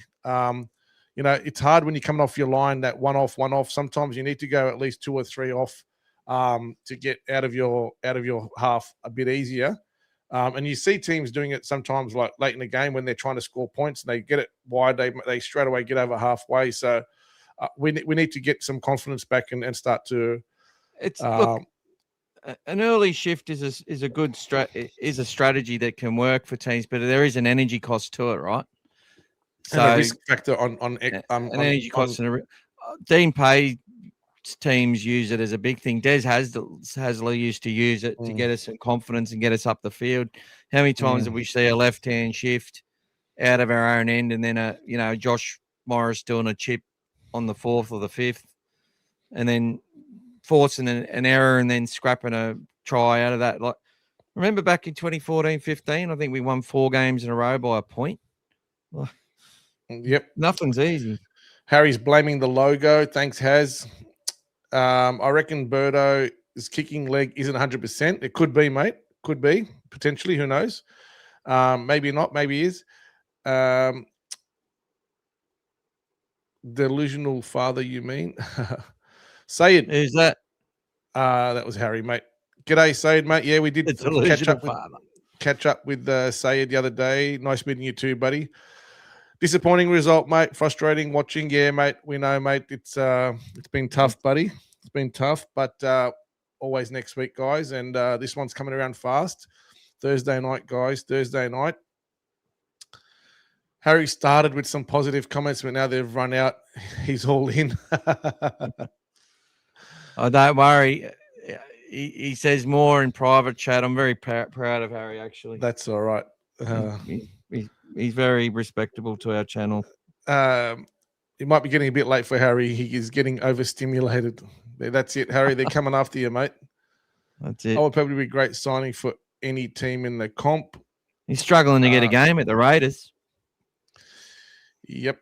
It was made by Felice Kafusi. Yep. Is King back for the Finns game? I remember reading he was out for up to a month. No, I don't think he's got the same recovery as Reece Walsh. But I think he still has another couple of games, guys. Gus said he won't be back for Origin. So that Origin's May 28th. So that's 5 weeks, in my opinion. And I don't think he could train or do any contact at all for 3 weeks, something like that. So, yeah, he won't be playing Origin, and he probably won't be playing for the Bulldogs until I'm hoping that would mean he potentially could be playing against the Storm in round 12 the week before Origin. Well, that one is the one where the Storm players will be missing their Origin players. Exactly. Maybe. Yeah. They're and not that's going to be Munster. our 2000th game, guys. 2000th Bulldog game since 1935. Make sure you're there for that one if you're in town, boys and girls. Hopefully they're singing the song on the field afterwards. Yep. And hopefully winning that game to go 3 in a row. If Buzz has all the answers, could he be our next coach? Ciro's assistant. Ciro can be the assistant coach. Dylan will be at the Dolphins game. Hopefully they don't do Dolphin chants every time we touch the ball. Will they do that? I'm guessing you're talking about Owen Paddy. Proved he can play NRL last season. Yep. Origin late May. Yes, Timmy, correct. Adam O'Brien can be the water boy. No worries. Not his fault. Sydney players like Starling and Bradley are in front of him. What do you got, old fella? Dylan, how annoying was the ground announcer for the Broncos who started screaming to the mic the second the Broncos kicked it high and our blokes were under it? Yeah, I thought there was a bit of a level of, when players, they always play the music or something, call something out. But once the play's on, they should be, putting that under a bit of control. There should be something. It's no different than, tossing that ball up like Birdo was, and apparently putting someone off like Cleary. As soon as something comes up, all of a sudden, they put a rule in. Oh, you can't do that. So let's see. Timmy will be there for the Storm game. Yes, buddy, we'll be there, mate. Harry, give Harry a spell. He's a panic merchant. Would not like to have him in the trenches. Oh. Harry, low blow there, mate, coming through.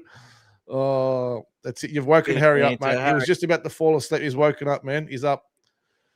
With the Storm current form, can be certain they will be missing Munster and Grant based on form. Won't matter, mate, what those guys are doing. They'll be in the Origin team. So that's going to be a given. Come on, the Blues. Give me a win for this 49th birthday. Yay. There you go, mate. Happy birthday in advance, mate. Happy birthday, bro. Here we go. Should have played Marcelo this week. Even Marcelo didn't want to play this week, guys. Don't worry. He said, give me a week off. Harry, no panic here. The writing's on the wall. Stop being delusional. It's all right, guys. Bit of banter, boys. Old fella Dave, 100% crazy. They even had music start pumping twice when they were trying to catch it. Yeah, that was disappointing. That was poor form. Yeah, I was standing in the concourse. That was very, very poor. Disappointing. But we were too focused on the field. I was trying to shut that crap out. Yep. All right, mate. How you going with your team there, mate? I'm trying to find my tickets for the Redcliffe game. Stuff that, mate. Let's worry about that later. We're going to smash the Dolphins. Yay. Well, we need to just do what the Storm couldn't do, what they were up 10-0, and then they got run down. So could have almost been behind at half time. But, yep. You want me to have a chat? You're getting a bit dry, man. No. There's no more chats, mate. So you need to put your team up, mate. Let's go talk about what we think is going to happen before the team list Tuesday. I put it up before in the comments. Yeah, let's put it up here, mate, and talk about it, buddy. Let's go. Yeah, he's a bit sidetracked, mate. He's just all over the shop today, mate. Don't worry about him, Brian. And a special shout out again. I'm not sure if she's on today, but she usually comes on Tuesday. Carmen, lovely lady I met at the walking to the game on Friday. So, Carmen, if you're on tonight, thank you. She's not confident chatting, not sure how to do it, but that's okay. If you're not on tonight, I'll shout out to you again on Tuesday, as I promised you. Where's my team? This is the turnaround game. We're going to be undefeated once again. Let's hope so. All right. So we've got Tracy, Sewer, Cherry, Crichton, Tuala, Burton, Galvin. It's round 9 or round 10. They'll be given this chance to go there, play with energy. It'll be a very tough assignment. I can tell you that now. But I think our boys will be up for it. It'll be Hughes, Hayward, Thompson, Preston, and Curran. Salmon. I think O'Sullivan, if he's not injured, he plays. Tupanua, Hayes, AJ Jones, Rinikama, Hopway, or Spinks. With Underhill and potentially Chen, Kum Tong going for the trip. It could be an Alex Conti that goes for the trip.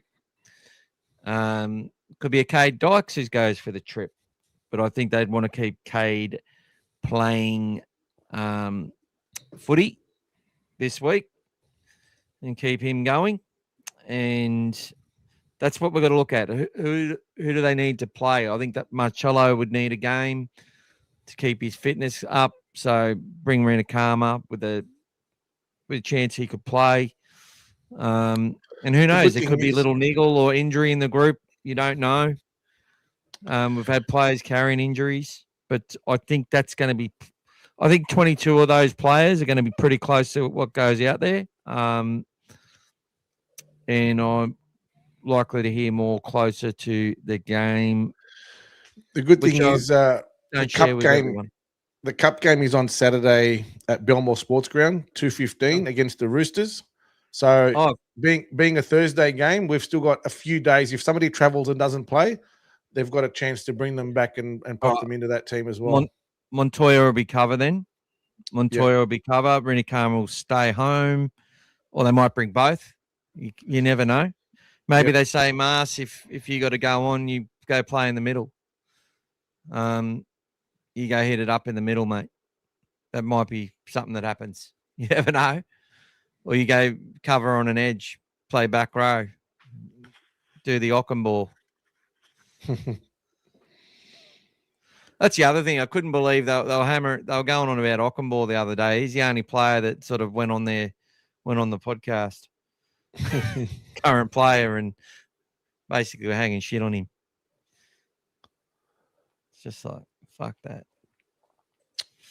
Anyway. All right. Brian, I'm forgetting a player. What's Brian saying, mate? Lucky guys is keeping everything together. Love you, big. Thanks, Brian. That's it, bro. Thanks, Timmy. Shout out to Carmen. Yeah. I'll show you. You want to see what Carmen looks like, Timmy? Nice young lady, mate. You can say hello to next time you see her there, mate. There you go, Timmy. Whoa, there you go, mate. Hey, Carmen, beautiful. You like moving press to the left? I know Gus says preferred side, but looks strange. Not strange at all. And he played left against the Sharks last year. The week before, he played right, and Curran was on the left against the Eels. Following week, they switched that, and our attack was terrible against the Eels in that game. Although, you know, all things positive, we were just happy to go set for set and got away late by 8 points. Played against the Sharks, Preston on the left, involved in 3 tries. And Hayward was the 5'8",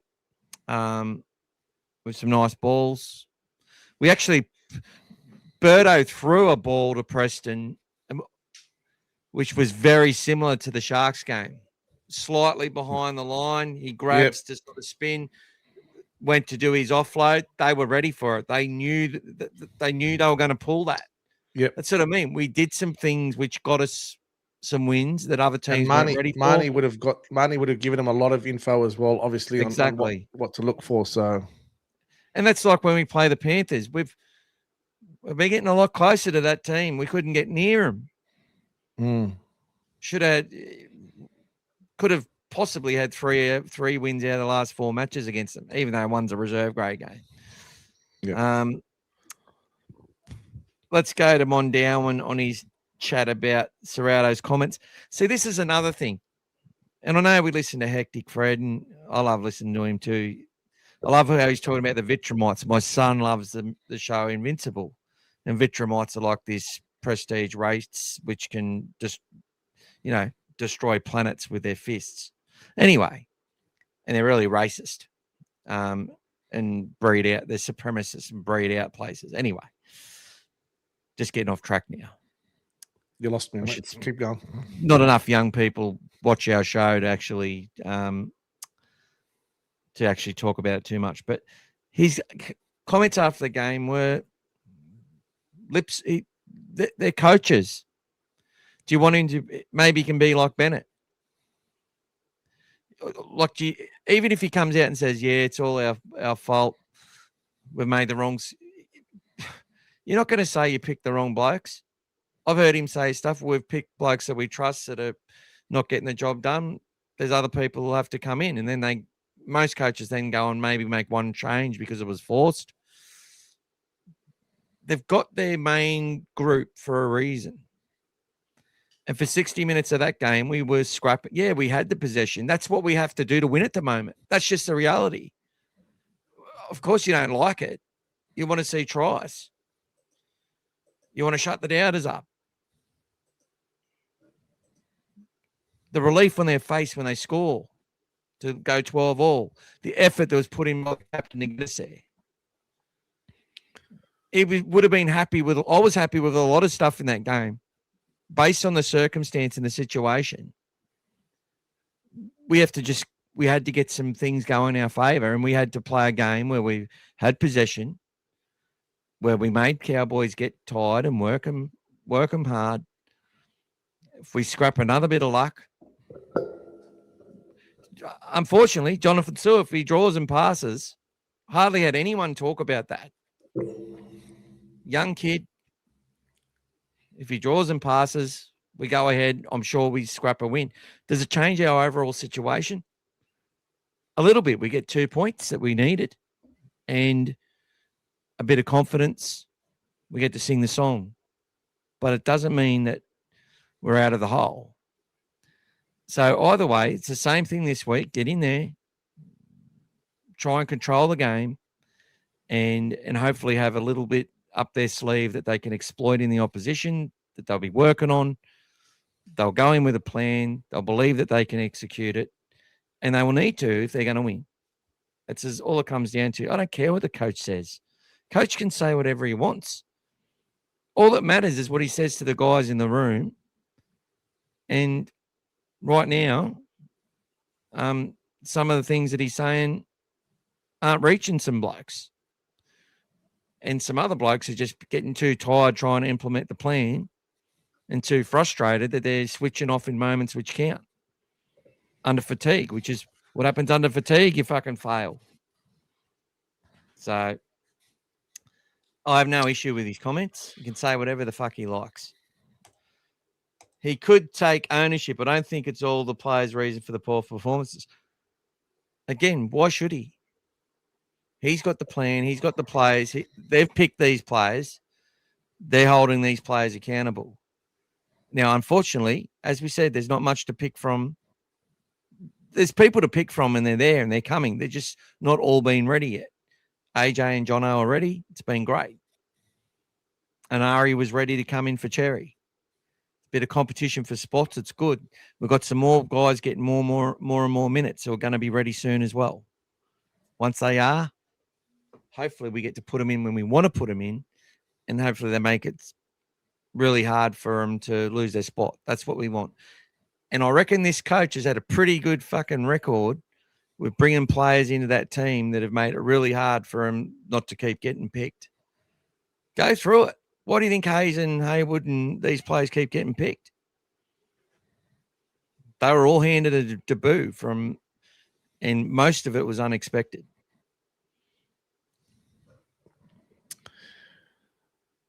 Okay, let's get moving. You like moving Preston to the left? I know Gus said it's his preferred side, but looked strange. Yeah, I looked at that first. I already looked at that first. All good, mate. Is Marcelo not on the bench? Maybe he could be, mate. We'll find out on Tuesday. Yep. He probably will be with the game on Saturday. Tough game, but that could be an impactful bench. Let's get it. Let's go. That's it. Not sure. He's probably talking about Jaden Ockenball. Oh, the Kennel Podcast. There you go. Back in 2023. I love when we pack our scrums. Critter turns into a fullback. Too early for that, mate, but we'll keep working.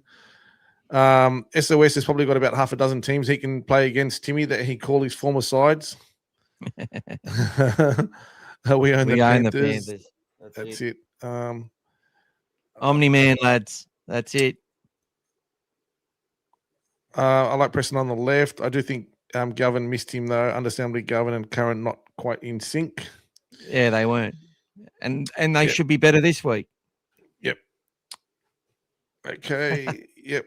Look at how the Dragons played after Fano said we don't have the talent and no one's better to replace them. Bigger losses as he was gone a few weeks later.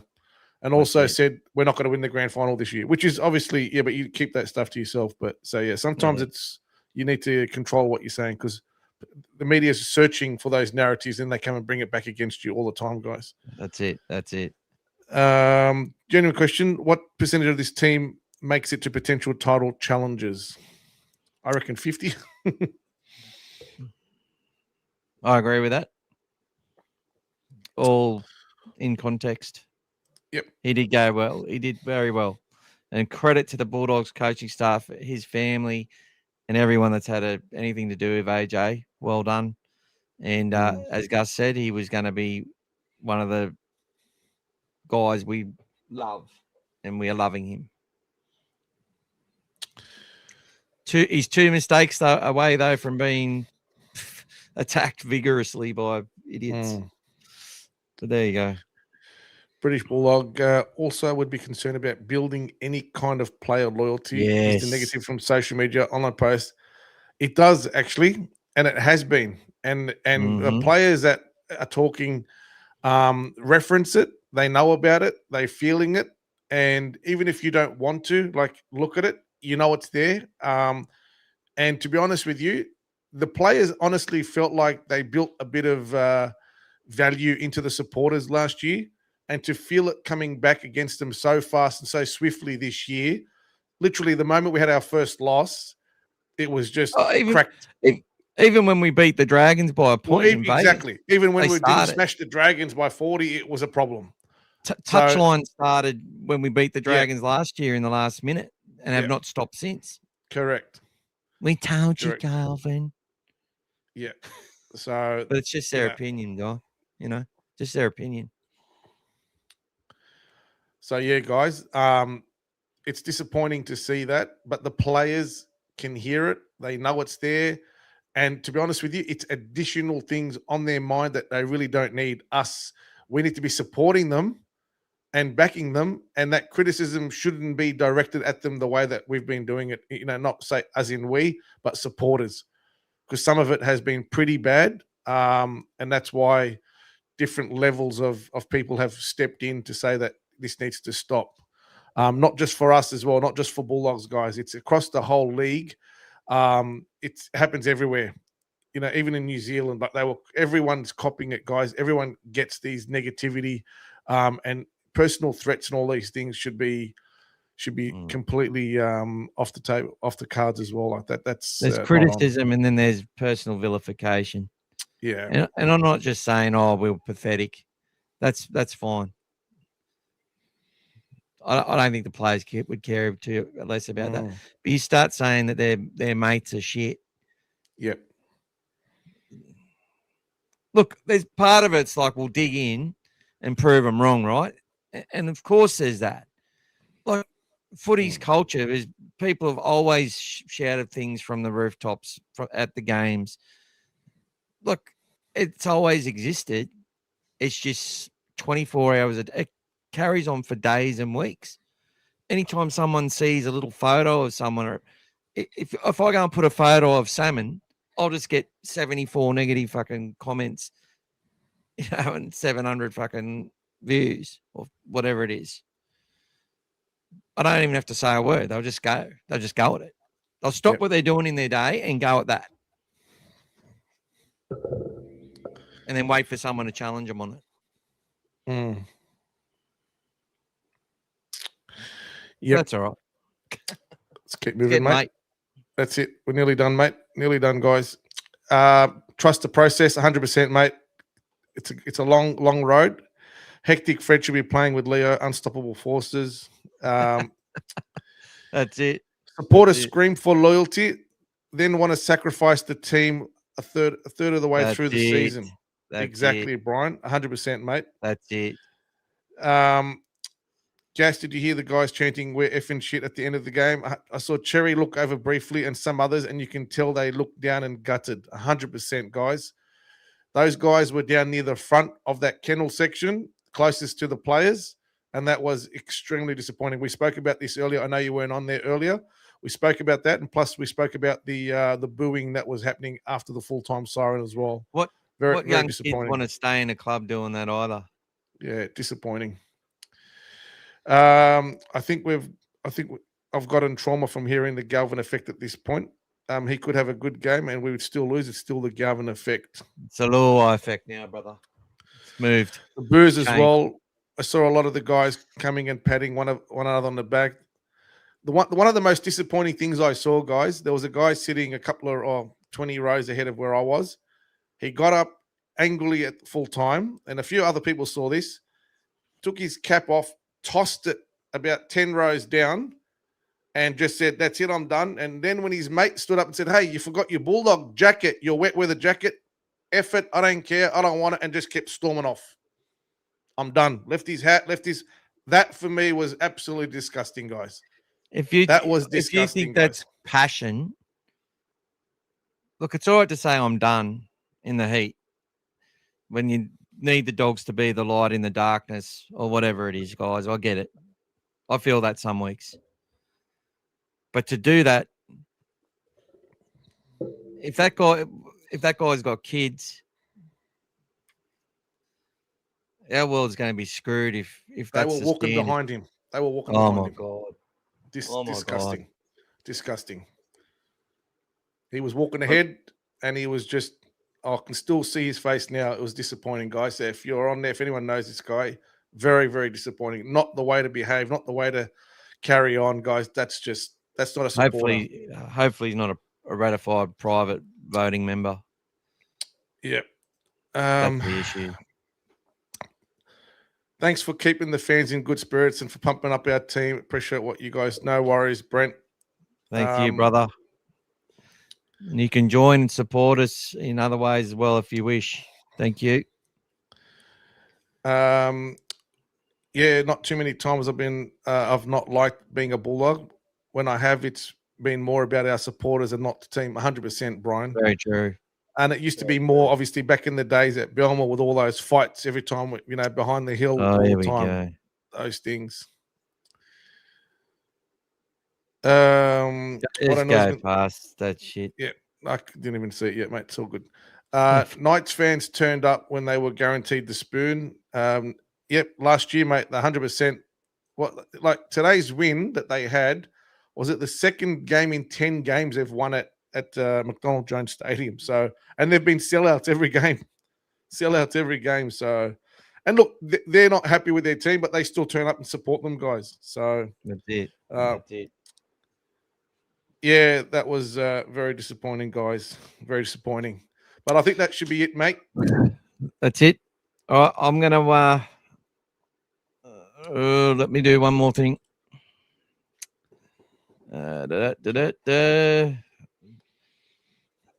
Doing one more thing, guys. I'm trying to.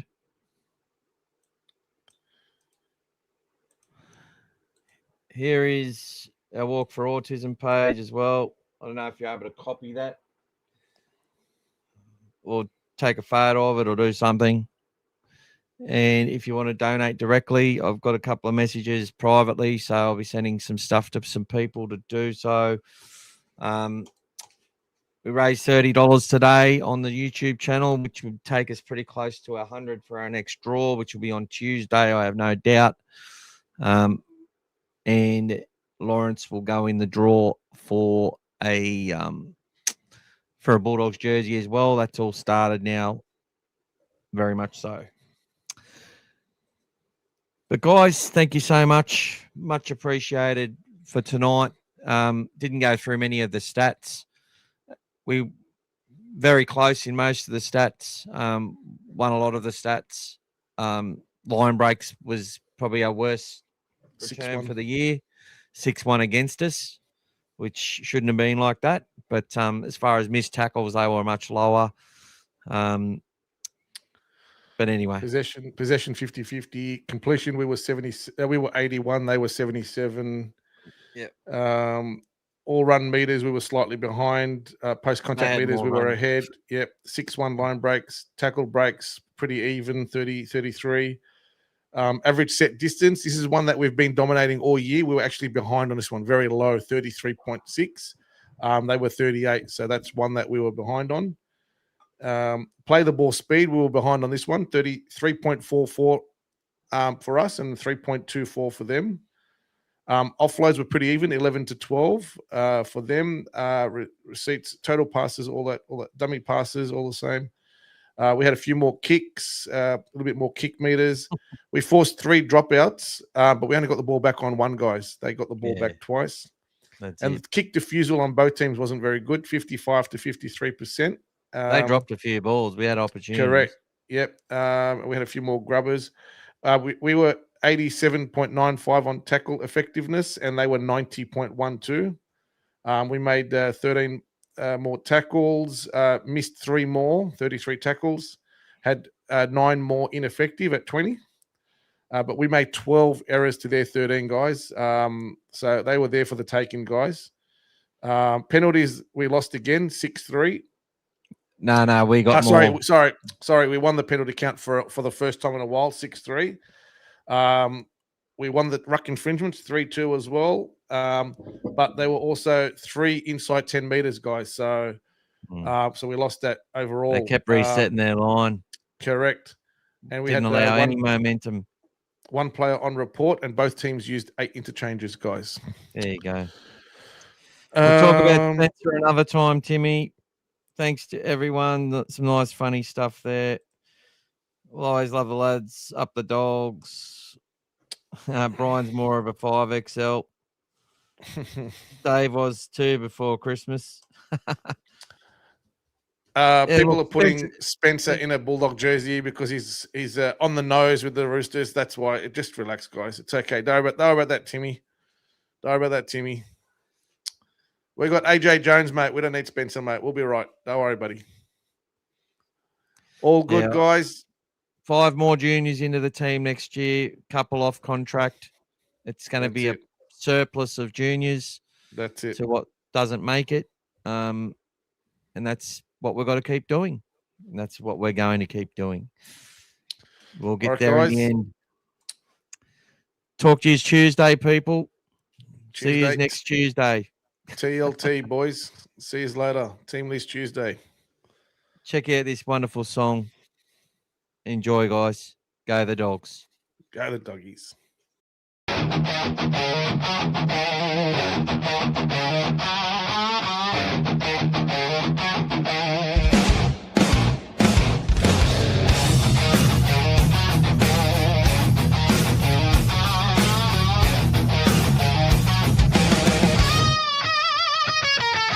G-Day Doggies fans, welcome to the show.